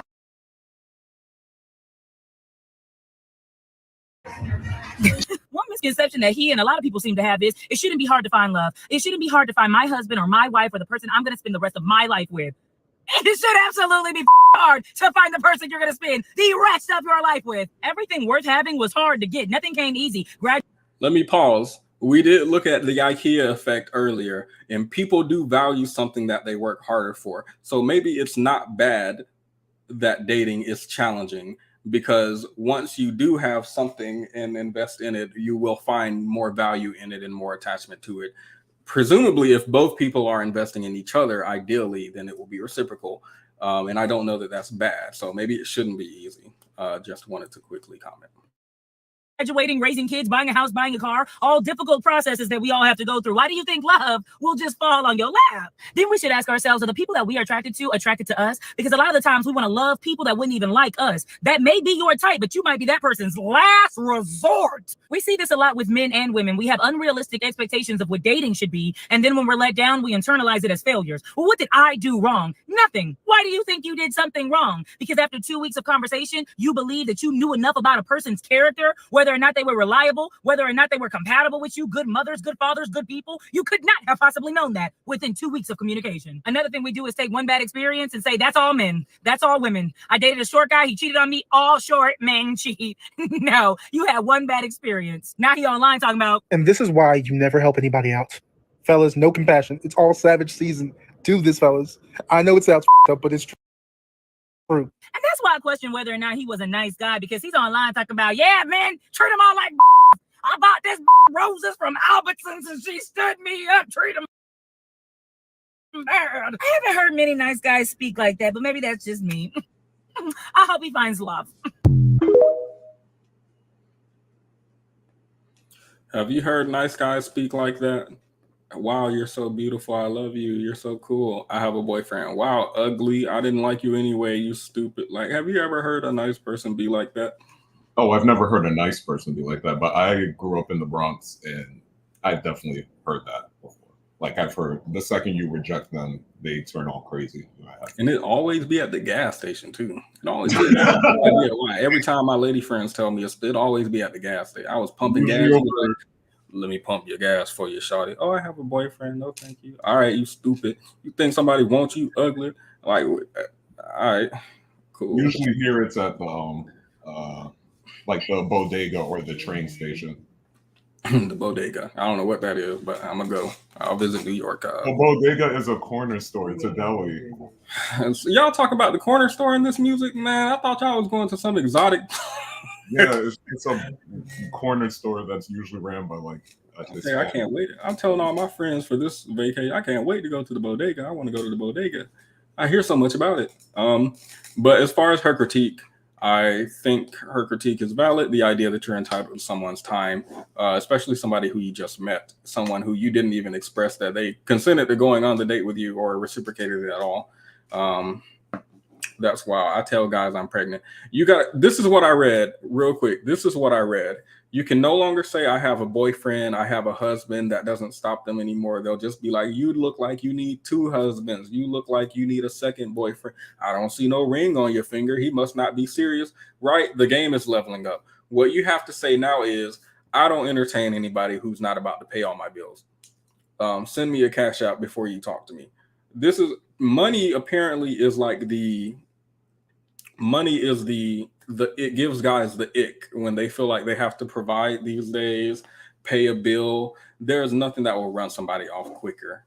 I think you may risk being insulted. If you tell somebody, yeah, you trying to pay my bills, I think you may risk being insulted. You may risk who do you think you are to be asking me for something? You may risk that because broke people have a lot to say. Broke people have a lot to say. Too much to say. Like, don't you have somewhere to be making money? I'm sorry, my bad. I don't know why I keep getting Kenny, I think your presence here has turned me into something that I'm not, because I'm not a person who just insults for no reason. I'm not a person who does that. What have you done? If you don't go away from me with this right now, please. So that's what you got to tell him. Hey, I need somebody to pay my bills. He don't let you have friends. Oh. I was that when you say you have a boyfriend. So you can't have friends. So you approach me at the gas station to be friends. What do you think is? What do I look friendly? What do you think? What qualities made you want to be my friend? What qualities? Answer that. That's what I need to know. You seem like right. If someone rejected me, the last thing I would think is, "Oh, we can't be friends." You just rejected me. A different breed. He didn't learn bodega already. No, I don't talk to them New Yorkers and people crazy. Okay. Enough joking around. So her critique seems to mainly be, number one, women feel unsafe. Number two, Keita is saying that this man could be dating out of his range. Sounds like she agrees with you. The type of person who would ghost him probably is the type of person who considers him a last resort, not the first pick. So he might be dating above his weight class. Weight class wasn't the right word to use. I'm sorry. Based on his frame, he might be dating above his, out of his lane. That's the right word, right? When you're not in the right lane, you're in the wrong lane. You're not in your lane. Maybe he should stay in his lane. I hear that's a good practice when you're driving, to stay in your lane. Maybe he should do that. And then people won't stand him up. Maybe that's what will happen. Maybe that's what will happen. So let's look at what the men had to say. We've seen the women. Let's look at the men. Ooh, I can't. I have the wrong link. That's another link to Bourbon Bougie. Let me see.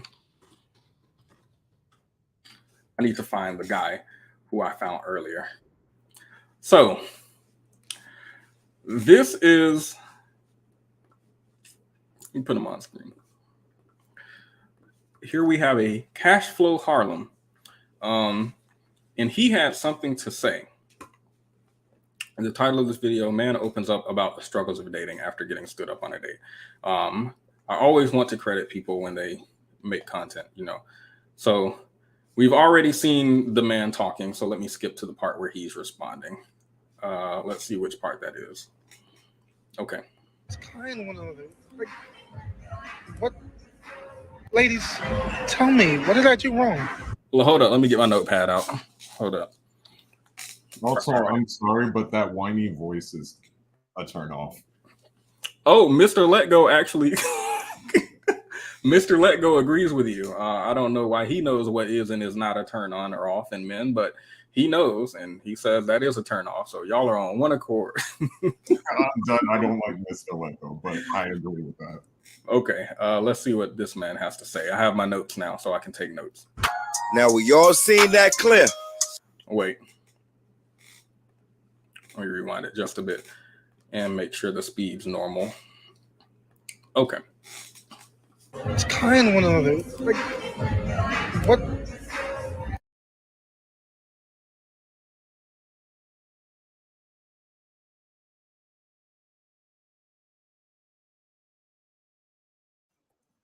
Oh, I was on mute. I said, I think my internet is like skipping, or it could just be my screen, but it feels like laggy and no, everybody can see. Cool. Got it. Ladies, tell me, what did I do wrong? Now, we all seen that clip. And once again, it's a lot to unpack here. Let's end the chit-chatting. Some claim they want a nice guy, but then this happens. Stand up a man who treat him like this, to run behind him who treat him like. My advice to this dude: take them thoughts to that girl, bury them, and use them flowers for the funeral. Because clearly she lacks communication skills and transparency. Man. I don't want to play too much of his How do you feel about his critique so far? His well, let me listen to just a little bit more before we say it. Yeah, I was like, that was a critique. I thought he was rapping. I wasn't even paying attention. She's straight up dog, bruh. Hope she stay dressed, makeup ready. Now. Oh, it buffered up. So let me see what his channel says real quick. The best rapper you ever heard. Okay, now let's go back to that video. She got a date with karma. After scammers, thugs, the latest rappers data. About 4 kids, 3 baby daddies later. She washed out of shape, a mess. She gonna come back to him like, hey, big head. At that point, even looked at him. She played you like a pushover, now keep it pushing. That's a revolving story. These the same type of girls that called Michael B. Jordan corny. It's all a lesson. Let me get my bingo card. Wait, I need to make a bingo card. I just remembered this. I was supposed to do this like a week or 2 ago. They called Michael B. Jordan corny. Back then they didn't want me. Now I'm hot. They all on me. These girls, once you have your glow up, they're gonna come running back. She probably got 3 kids. You'll see she gonna have 3 kids and 3 baby daddies, and then she gonna be all on you. And I guess that's the same as now I'm hot. They all on me. What are the statistics on that? Like, as soon as y'all see, and this is why I started saying stuff like maybe he was being creepy, maybe he was being a red flag, because a lot of the critiques that I saw from the men were like, she probably at age 304, she probably got 3 kids. You deserve better, king. She ain't even all like, and we don't know anything about this woman. So I feel like, okay, if we're just making assumptions, I feel like I should make assumptions for the other side, since she's not in the room with us to do it herself. So die alone with cats. Yeah, like we can get together in the Discord and we can make a bingo card, guys. Once I have some time, we'll make a big. Hold up. We need to. This is the next podcast episode. Let me see if Themis wanna. I actually was having a hard time listening. I mean, I didn't like the part I was listening to, but I think Miri Sparkles said I was listening to the instrumental. I kept getting distracted by the beat. Like, that's the only part I liked. How are you gonna ruin a beat like that? Have you ever heard of Ice JJ Fish? Yeah. Man, has some great beats. The person I'm with has heard of them, but I actually don't think I know who that is. Let me see. Where is that comment? Probably successful as hell. Who, him? Well, if his channel is an indication of anything, I feel like at nearly 300,000 subscribers, there should be more than like 10,000 views per video. I think half of your subscriber base is generally considered good once you start getting a lot of clout. But maybe he does shorts. Okay, I see some shorts here. So maybe he's a shorts guy. I think that is a short that we just looked at. So, okay, I think his shorts do relatively okay. So 5,000 views, 260,000 subscribers. We don't make fun of numbers here. We critique the message, not the messenger. So let him finish his last 10 seconds, and yeah. And invest the right energy in the wrong direction. You dodged the bullet. Amazing. The right one shall appreciate you. Have patience. You dodged the bullet. Amazing. The right one shall appreciate you. Have patience. Ladies and gentlemen, the best rapper you ever heard. He didn't say the best rapper in the world. He didn't say the best rapper in this town, best rapper on O Block. He said the best rapper you've ever heard. And that could be true to some people. I bet he's single. We don't know his relationship status. Yeah, I have nothing to say about his critique. I just thought it was important to play it because I have no idea what that was, but that last line was enough, all that extra stuff. Yeah, it's like they can't, this is the weird part too. They can't move on without demeaning the person that they're moving on from. To be fair, assuming his story is true, it's not. He made it up, but it's fine. She stood him up, so I understand there being like disdain towards her, but you don't have to act on that. You don't have to be like sour. Well, he wasn't sour in the video, the original guy. But the critiques that are coming from mostly men is like, we don't even know anything about this lady. I have no idea why y'all are doing a drag like this, but it is what it is. Let's see what Mr. Let Go has to say. 10 minutes. We definitely gonna put this on. Let's do 1.25, and we're gonna speed past the part where he speaks. Oh wait, let me play this part. You know, I've done everything to be just the kind of guy that would value somebody's time. Like I'm just looking for my person. I'm just looking for the one that I guess is out there for me. I mean, I don't know why Mr. Let Go is putting these images on the screen right here. But let him cook. I want to be somebody's husband someday, father. I'm trying to do everything that's right. I just get stood up. What more do you want from me? Like my feelings didn't even matter. Sitting there eating a meal by myself and realizing that nobody even cares about people anymore. Like Ellie and dating shouldn't be this hard. It shouldn't be this hard to find somebody. It shouldn't be this difficult to fall in love, to be kind one another. But ladies, tell me, what did I do wrong? Well, the first thing you're doing wrong is not being a man. If you were to watch this video yourself, if you were a woman, would you want to date you? Deeper Discussion card game is meant to give you and other players deep understanding of how we all deal with relationship, when or if things get serious. One of the biggest reasons why people break up is because of underlying family issues. I'm sorry. Did they make a... Hold up. I'm sorry. That's rude. A bootleg ace metaphor tonight. Let's talk. Hold up. Where are my cards? Never mind. I can't find them. I'm not about to be reaching all in this dresser. What these memes that this man is playing over this video, he is so you don't have no sympathy. Wow. I'm truly shocked. They have a card game if you guys are interested in deeper discussions. I think that is Mr. Let Go's card game. So he went on Ace Metaphor. Didn't he used to go on Ace Metaphor? It feels like you're stealing somebody's. I'm sorry. I don't make accusation like that. It feels like somebody already had that idea though. So, I mean, do what you need to do. So you have a hard time asking them. Let me get my notepad out.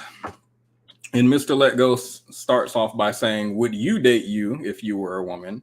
And you're not a man. That's why she didn't come. So we're nearing the bottom of this wine glass. So let's ride it out. Much needed compatibility questions. Deeper Discussions, the card game. You're acting like a woman. Oh my God, this internet is about to...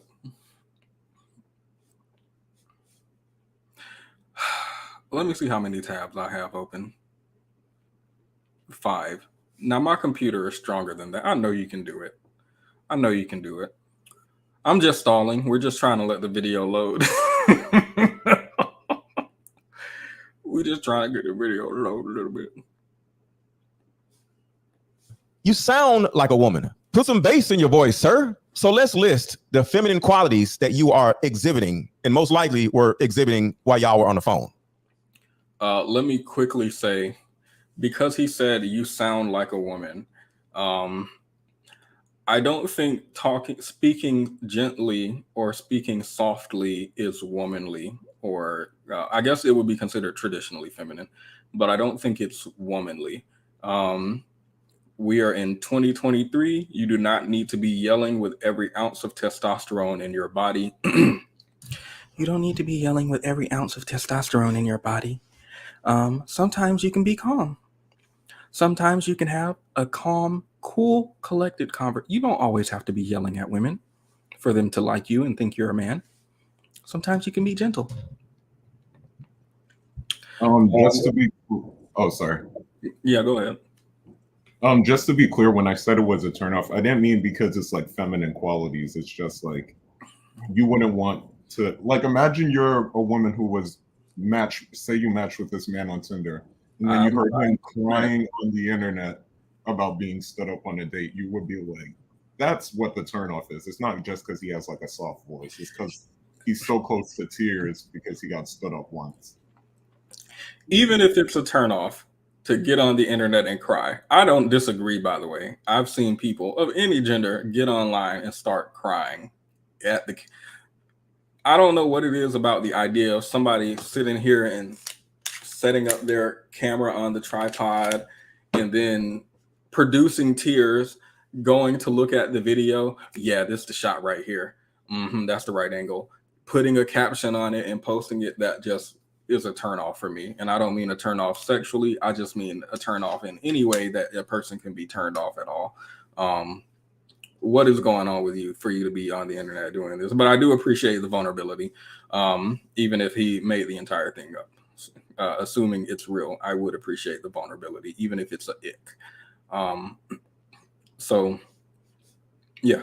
And to the extent that you do believe that being soft is feminine, as I think Alicia said in the comments, I hate when y'all use women and feminine qualities to demean men. That you believe someone is being feminine is not a bad thing and shouldn't be an insult, right? The idea that a man can tap into a soft-spoken voice, why is that why is that something you would use as an insult? Especially when we have Bourbon Bougie and Kita, to an extent, speaking about the idea that women feel unsafe when they're dating. And that I did notice when men talk about dating being difficult, it has to do with dating. When women talk about dating being difficult, it has to be with like, I hope I'm not unalived. I hope I'm not kidnapped. I hope I'm not SA'd. I hope he doesn't stalk me. I hope he's not violent. I hope he's not manipulative. Like it seems a lot more aggressive in what the women are describing compared to the men. So when you have women who seem to be like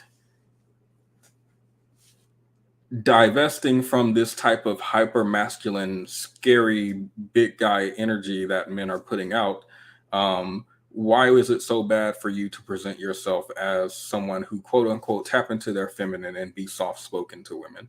Maybe if you're listening to what the women are saying online, maybe this might make them feel safe.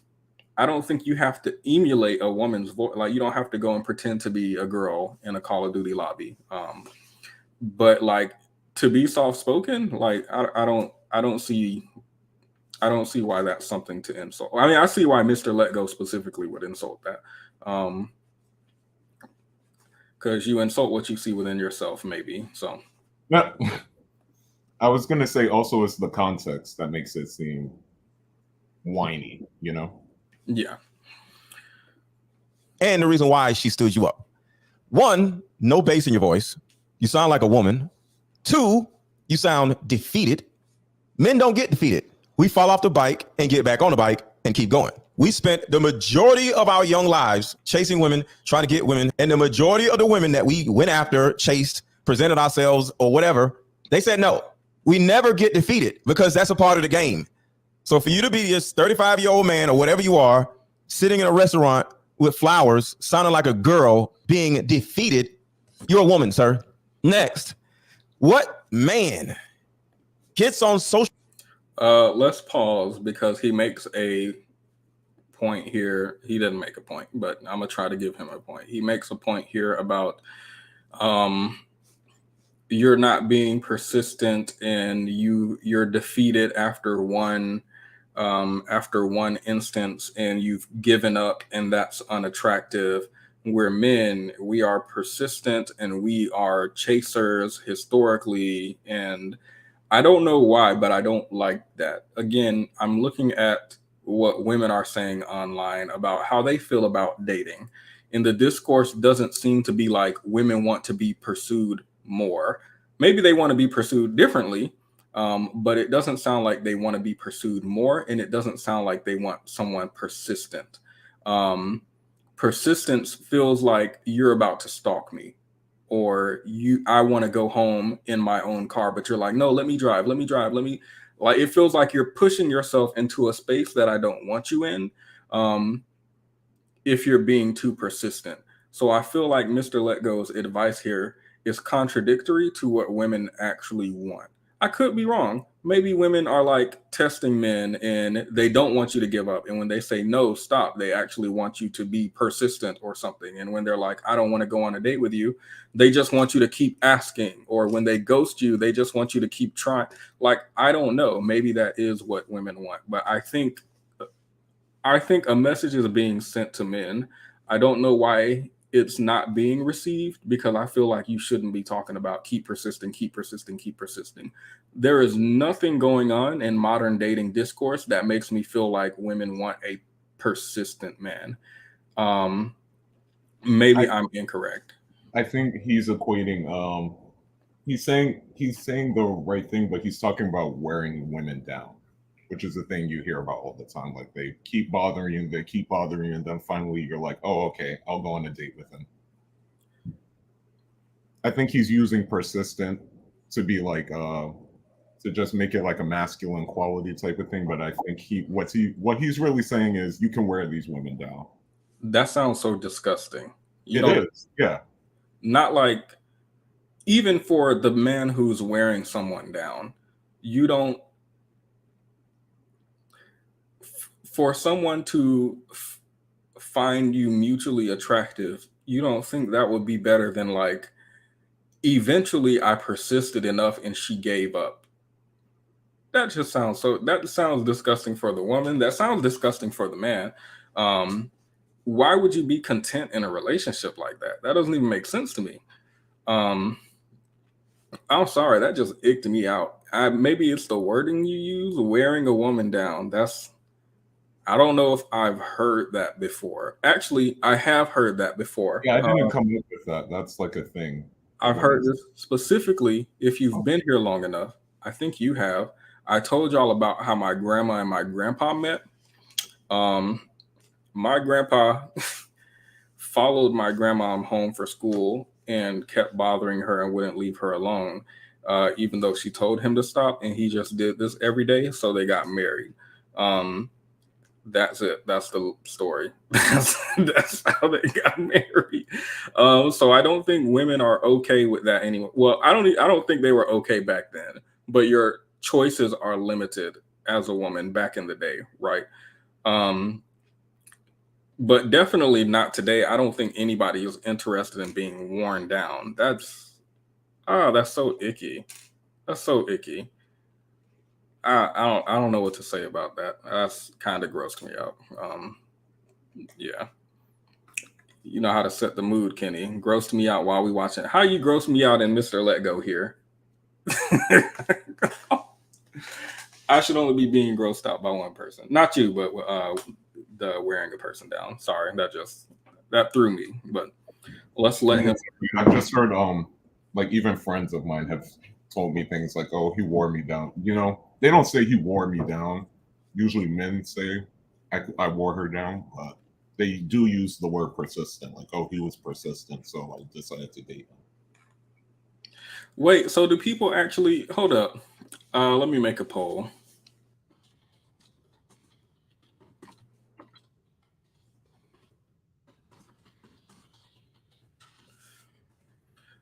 Have you given a persistent man a chance? Do people actually,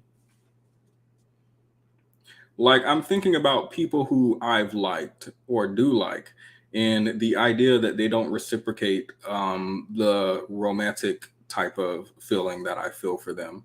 And in my mind, I'm like, okay, well, I'm not going to force someone to like me. I'm not going to beg. I'm not going to wear someone down, quote unquote. I don't understand men who are like, I'm finding like it's just hard for me to wrap my head around this. I mean, I guess it's not hard. This is what like pickup artist and I guess the manosphere talk, and now we're listening to him tell someone to do this. So I feel like I should be better equipped to say something, but I'm just like at a loss for words because I've never heard it like that.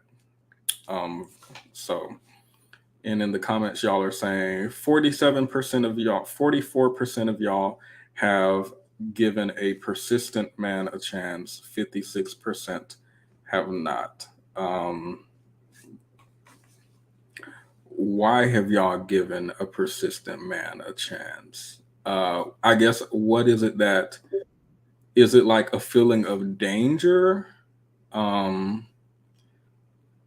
Like I can see that, like you feel like you're in danger. We literally talked about the idea that people give out a number, a fake number usually, or their real number, just to ghost somebody because they feel like they're in danger. Persistent men equals danger to me. I couldn't do it. It wasn't initial persistence, but yeah, I was going to leave and he wore me down, and I regretted not leaving when I initially wanted to. Does anyone have like a good story from someone being persistent, or is it all bad? I want to know if anybody like gave a persistent man or woman a chance and it was like, oh, okay, this is cool. Maybe not. I feel like I feel like there's a difference between you see something in a man that you've met before and you didn't initially give him a chance, but you're like, maybe I'll give this a chance, versus when I think about wearing someone down, I'm feeling like someone is begging you over and over and over again. Please, like, we can do this. Like, can't we just, you don't see me the way I see you. Can't you try to? We can just try things and see where it goes. I feel like someone is like trying to move you out of your comfort zone and into theirs, as opposed to you make a decision to be like, I didn't give this person a chance before, I'm gonna give them now. I feel like those are distinctly different. Maybe not. Let's see. Okay, so 59% no, 39% yes. I'm gonna end the poll. There we go. And we can finish Mr. Let Go. That kind of icked me out. I'm not gonna lie. I'm gonna have to talk to my friends about this tonight. I need to ask them some questions. Who are y'all letting wear y'all down? Wear y'all out? Yeah, I'm sorry. Social media. That sounds like a nasty question, but that's fine. I'll ask them. Guilt, shame, fear, okay, so I'm not thinking about the type of tactics that they might use to wear a person down. So, okay, if you're on the receiving end of this, right, someone is making you, actually, like the friend zone. Oh, I'm so nice to you. I do. Yeah, even the guy in this video, I'm so nice. Why won't you give me a chance? I can see somebody like trying to shame you into dating them, literally, or guilt tripping you or something, and then fear and harassment, of course. So I can see that. I can fathom it a little more. Yeah. Whining about somebody standing you up. You don't think that's something a woman would do? What? I don't know if we're gonna finish this. Mr. Let Go has 300,000 subscribers. Why does this video have 2,000 views? What the hell? This don't make no sense. Oh, whoops! I'm still showing my screen. I was curious. I need to look at Erica De Niro in my feed. They shouldn't be next to each other. Oh, they shouldn't be next to each other. I don't know if we're gonna finish that one. That's like, why are his videos doing like this? Is he like Pearly Things where he has like 1 million subscribers but only 2,000 views? Let me get back to the video.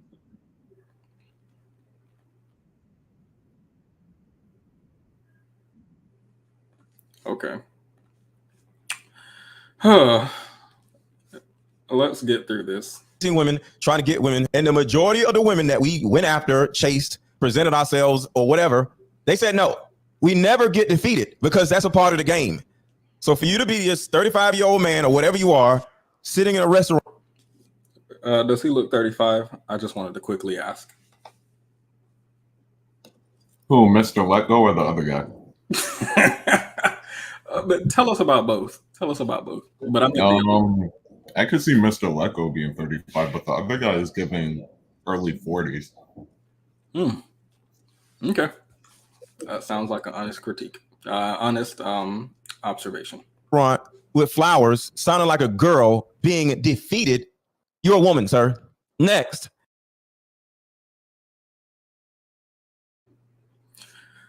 Maybe the buffering is trying to tell us something.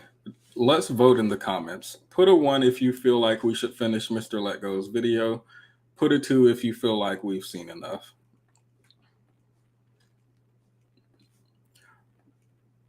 Because maybe a message is trying to be told to me that I'm not receiving. Maybe it's buffering for a reason. Y'all are commenting what age they look at the comments. 2.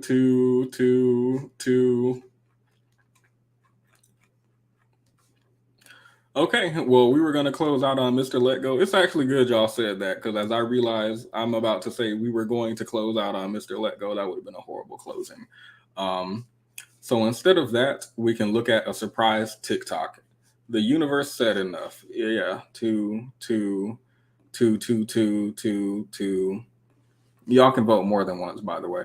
So it's fine. So that was Mr. Let Go. His viewership, I didn't realize was, I don't know if that's normal for a channel. I don't know what's up with these 300,000 subscriber channels and they got 1,000 views. I don't make fun of people's view counts. I don't generally comment on something like that. I'm just a little concerned. So I think it's good that we gave this this smaller YouTuber some exposure, because we do want to help other Black people out as far as the algorithm. Never mind. Let me actually do not recommend. I need to, every time we do a video live stream, I have to reset my algorithm, because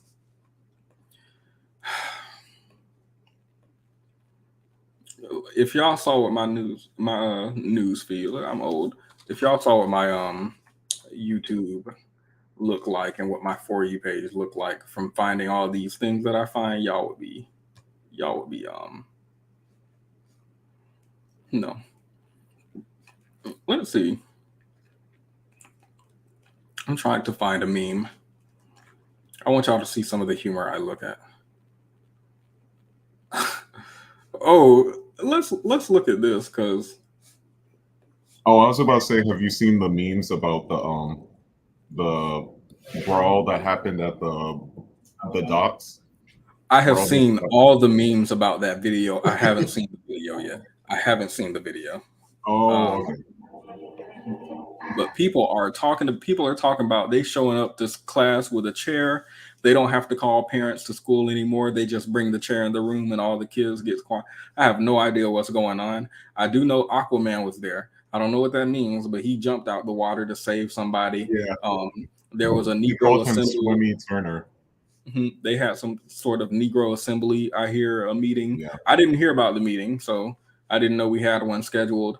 I've just heard a lot about this, but I haven't seen it yet. I have not right now, obviously, but you should definitely watch that. Is it like violent? I mean, it is, because people are getting beat up, but it's not like bloody or anything. Like, it's not super, like, I don't know if you would be able to show it on YouTube, but it's nothing super bad where I think you would have a hard time watching it or anything like that. Oh, why are my memes? Why are my memes like this? Let me show this one. I have memes that aren't appropriate to show you guys, I'm realizing, so we can just let me turn the music off. We don't need a copyright. So it looks like a young white woman. She's listening to music with her Black friend. She accidentally says the word while she's singing along. The Black friend looks to be mad. She says, "You can't say that. That's racist." She is in tears. She says she was just singing along. And she swears she's not racist. And now she has trauma. I'm sorry. Is this inappropriate to laugh at? I didn't know if this was... I definitely just laughed too. That's so ridiculous. Like, bringing up the fact that, like, claiming that she's racist is actually traumatic to her. Let me see if she made a follow-up. This is some art lore. I feel like this is bait. Let me see. Let me go to their page to see if there's a follow-up. That's what I want to see. That's what I really want to see. Art lore. Nope, there's no follow-up. That's it. That's on the video. That is the end. Yes. Yes, that is the end. Oh. So those are the types of memes that I look at. What do you guys think?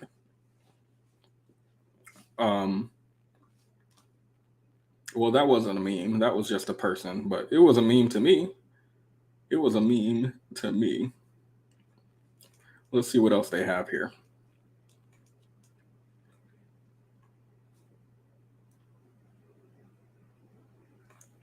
Oh no. Aliens confirmed. I'm not talking about the aliens. I feel like yesterday when we looked at They Cloned Tyrone, I just feel like we shouldn't be talking about a conspiracy. They might be watching.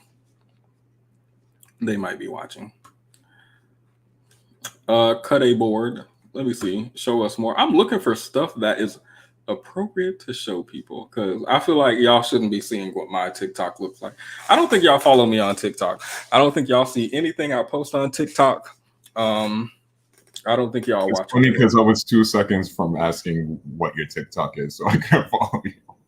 I don't even know my TikTok app. Sorry. Let me see. Right. Because I didn't make a. My TikTok is like completely separate from my YouTube. So there's nothing that I do on there that is related to anything that I do on YouTube at all. I'm actually a little embarrassed. But here's the TikTok. Make sure to go over there and embarrass me. Be sure to show your support. Watch everything. Like it all. Share it even. You can hit copy. So I learned that you can hit copy link on the video and it makes it a share, and then you don't actually have to share it because my friends said they're not about to share this with nobody. They don't like degeneracy and I do, so it is what it is. They don't like dustiness. They don't like some of the brawl memes. That's what I'm looking for. So I don't have any of them saved because I'm confused. I know someone was swimming and I know there was a group of Black people. I'm confused about most of the rest of the details. So I don't have what happened. Mm-hmm. What happened was a white, I think it's a white family on jumped a Black guy because he asked them to move their dock. He was like the ferry driver, and literally Black people said Wakanda forever and jumped them. Wait, so now the memes are. They did not say. What did you say? The last part? I didn't hear that right. Wait, what was the last? Black people did what? When I said they, all the Black people around him said Wakanda forever and jumped the white people. They said it out loud, actually? Oh, no, they didn't actually say Wakanda forever. I'm just saying they assembled like the Avengers.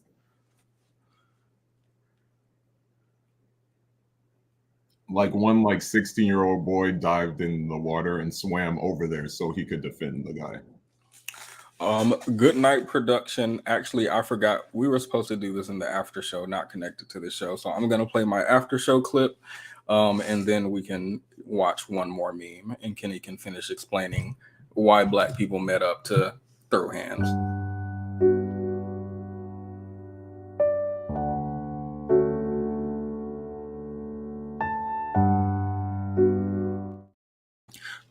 Be sure to leave a like on this live stream, by the way. It helps the algorithm before you go to bed. Hit share and hit copy link. You don't actually have to share it, but that helps also, I hear. Get me algorithm juice. I don't know what that was. Sorry, that wasn't an appropriate motion. I apologize. I don't have memes on my For You right now. I was looking for one, but all I see is like political stuff. I see stuff about texturism and how to fight it. Why? White people meme. I don't think I can show that on screen. I don't want to be canceled. Somebody commented. Wait, let me see something. Hold up. Somebody commented something. Actually, that's what we can look at. It was an interesting comment on my YouTube channel. I don't usually look at comments, but this one, I don't know what it means. I genuinely don't know what it means. Let me see. So on that video we did on Jane Elliott, when we found out that she don't like black people as much as we thought she did, someone commented, I'm not going to show their name. They said, it's so sad how young people so unable to deal with facts and concentrating on language and how perceived. I think Petty is really intelligent, but inhibited by fear of saying the wrong thing. It makes listening to him frustrating. We need liberals that are able to engage. Number one, y'all do not know my political alignment. And I know y'all don't, because I don't know my political alignment. Number two, for this video specifically, I have no idea what that means. I don't know if you're in the audience right now and you want to come up and explain, but I actually have no idea what that means. I feel like I didn't shy away from anything in that video. Jane Elliott caught some strays. Let me see. We talked about implicit bias. We talked about color blindness. The Discord dragged me. Jane Elliott. We canceled her. We did it, guys. We canceled Jane Elliott. I gave my, I don't want to defend Jane anymore. She said the N-word. I'm going to point that out. Let me put a timestamp in that video actually for when she says the N-word. I need to remember. I need to remind myself of who she is. Then we looked at the blue and brown eyes experiment and then closing remarks. I feel like I held no punches. So it is what it is.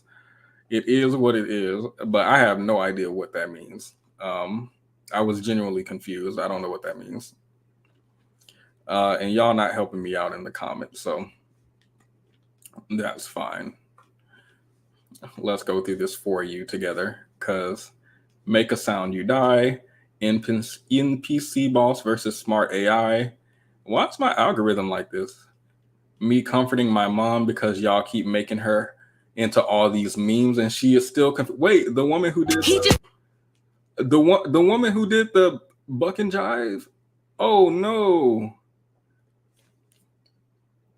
Let me get into the comments real quick.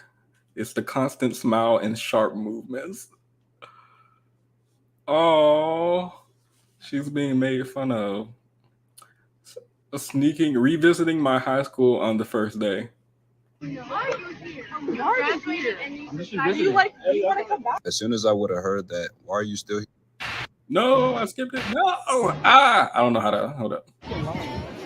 Freshman is crazy. I'm calling my ex.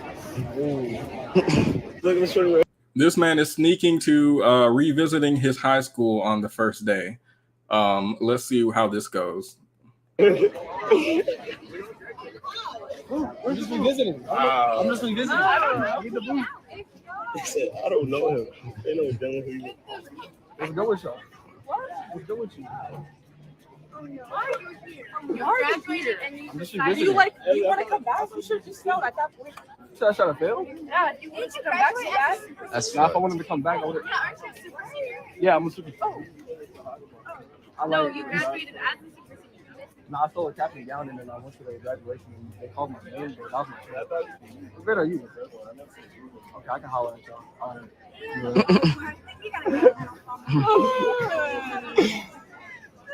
Bye, Micah. What you mean by?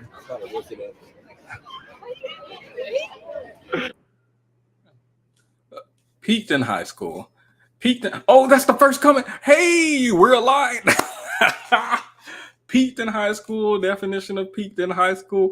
See, my memes, that's why I couldn't find any memes to show y'all. I don't even be saving memes. I be saving videos based on the comments. Definition of peaked in high school. I know that Why Are You Here hurt his soul. Bro peaked in high school and thought everybody was going to cheer him on for coming back. Graduated as a super senior and still went back after is crazy. Peaked in high school. Let it go, lil bro. No job or college on a weekday. Bro is 20 coming back to prey on class of 2027. This is sad. This is a different type of sad. Them girls sound terrified, gang. Give it up, dog. Why you going back? He said he just had to revisit. Time to move on, gang. We're reading a lot of these comments, by the way. A lot of them. Bro said, what you mean by? She's going to class, bro. Yeah, she's going to class. This S is kind of sad, though. A famous person sneaking in high school would be a funny prank. A regular guy going back to his high school is just sad. my goodness. He lucky they ain't put the school on lockdown. Ain't that an intruder on campus? Ain't this a felony? Just a prank, bro. Just a prank. They don't know you. Bro thought they were gonna be surprised to see. Peaked in high school. Where my hug at? Going back is crazy. The lawyer is downloading this video right now. Blood trying to scout the freshman. Why are you here? So real. It's over, gang. Let it go. This gotta be illegal. School was never that fun to revisit. Bro thought they was gonna ask for his autograph. The unemployed friend at 9 a.m. Can we shout out the unemployed friend who getting into shenanigans at 9 a.m.? This is like 7:30 or something. This is before school starts. This man is up here. Y'all planned this and woke up early on a weekday. Bro was there 2 months ago talking about revisit. I'm grateful to never be this low. Peaked in high school. I remember there was a guy who graduated that would come back to try to get with a sophomore. Beyond sad. Are we all ignoring the freshman is crazy part in the beginning? You need to be... Wait, what did he say? You need to be on a list. Yeah, he does. I didn't catch that. My bad. I was so busy laughing. That part's not funny. He came there the first thing you do, sneak onto high school as a grown man and talk to some freshman girls. What age is freshman in high school? Like 13 to 15, I think. He was 13, 14. 13 and 14. It's so disgusting, man. And you are at least 18 because you graduated and now school is back in. So this is actually disgusting. Wait, why did I not catch that? I was actually laughing. He's actually older because they called him a super senior. A super senior. Oh. That means you failed that means you were there till you were like 20. Oh, when I read it earlier, I thought a super senior is like you played basketball and you was like the star of the basketball. Oh no. So this man okay, I think I'm done going through the comments. I don't like that. Super Saiyan Senior 2. Okay, that's the last comment. So thank you everybody. You all stayed till the end to see a meme. London Link has now sent $5 all the way at the end of the live stream. Thank you. This reminds me of Bow Wow when made like those kids were chasing him outside. Oh, hold up, let me look up. I know exactly what you're talking about. We can end the video. Nobody. Bow Wow was walking. Hold up. I think this might be what you're talking about, London Link, but you can correct me if I'm wrong. Let me see. Yo, it's a field trip behind me. They don't know it's me. Oh shit.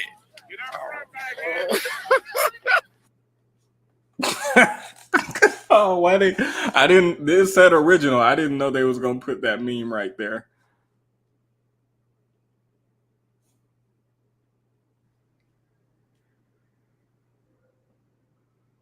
Boy, if you don't get...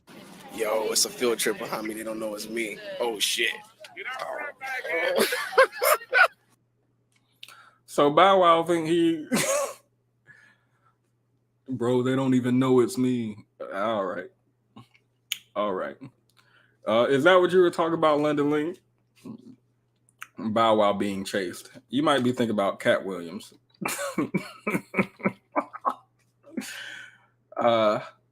Okay, let's see. Bow Wow pays fake fans to chase him in Charlotte, North Carolina. Okay.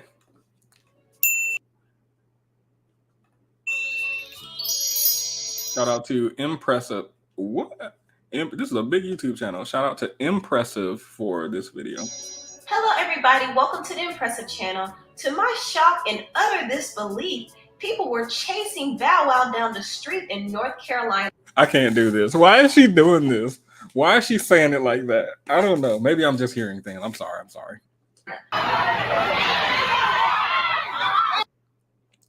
Hold up. So we think this is fake. Let me see it one more time. Make it big. Carolina. Oh shit! Oh shit!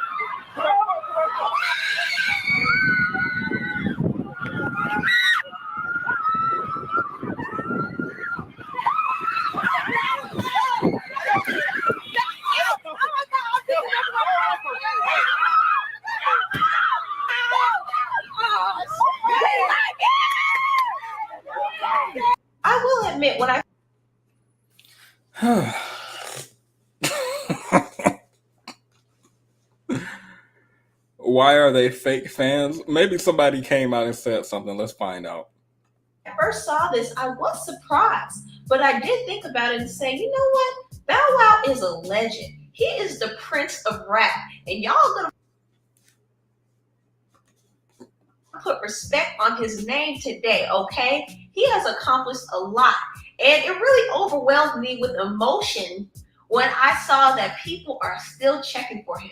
Now, this is a good look for Charlotte, North Carolina, because we all heard about the side chicks of Charlotte, and that wasn't good publicity. But hearing that people are still checking for Bow Wow, I think this is some good publicity. Anyway, thank y'all so much for watching, and I will see you next time.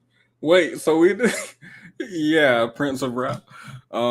Wait, what's going on? Bow Wow is allegedly being chased by fans, and there's some speculation that the fans are fake. More than likely, he was probably filming a scene in Growing Up Hip Hop Atlanta. If not, I think that is great that Shad Moss. This man's name is not Shad Moss. Hold up, let me Google this real quick. I think it's great that Shad Moss still has zealous fans. Congrats to him, and I wish him luck. Let me just quickly see. This man's name is Shad. Shad Moss is definitely, yeah, Bow Wow's name. This man's name is Shad Moss. Let me see what Bow Wow looks like really quickly. We don't think this man has fans? Y'all don't think so? Why Bow Wow look white? A little bit, no? The only time he does look like, but the only time Bow Wow would have been getting chased down the street was when he was like 7. 20. Whenever he was like, yeah, that. Now, why would they even be chasing him? That doesn't make any sense. Y'all don't think you don't see it? He still has fans. She shady. She do not care. She do not care. Y'all don't think this is no? Y'all aren't feeling Bow Wow 2023 has the same stance. So y'all aren't feeling Bow Wow? This is the prince. She said he is the prince of rap. Okay, I think we've seen enough Bow Wow. Do you have any comments on anything that we've discussed in this video?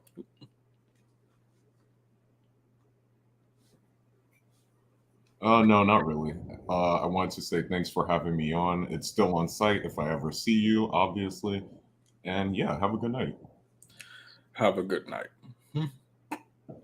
Good night.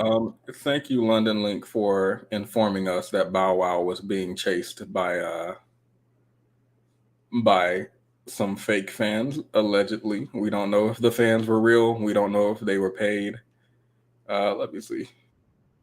I'm looking for some. Is this a scene on Love and Hip Hop or something? I'm looking for it. It's only one video of it. Why? And it's hers. It's only one video and it's hers. Those could be his fans, y'all. She did say those could be his fans. But good night, Kenny. Thank you for joining. Thank you, London Link, for joining, as well as I forgot the young woman who joined, but thank you to her and for her contribution as well. Be sure to leave a like on the video if you haven't already, and subscribe if you haven't already. The Discord is open again. So I will drop that link in the comments now for anyone who's interested in joining. That link works for 7 days. So let me put a limit on it. Nope, I'm not going to put a limit on it. It's fine. So there's the link if you guys are interested in the Discord. Have a good night, everybody. Yep, good night, good night, good night, good night, good night.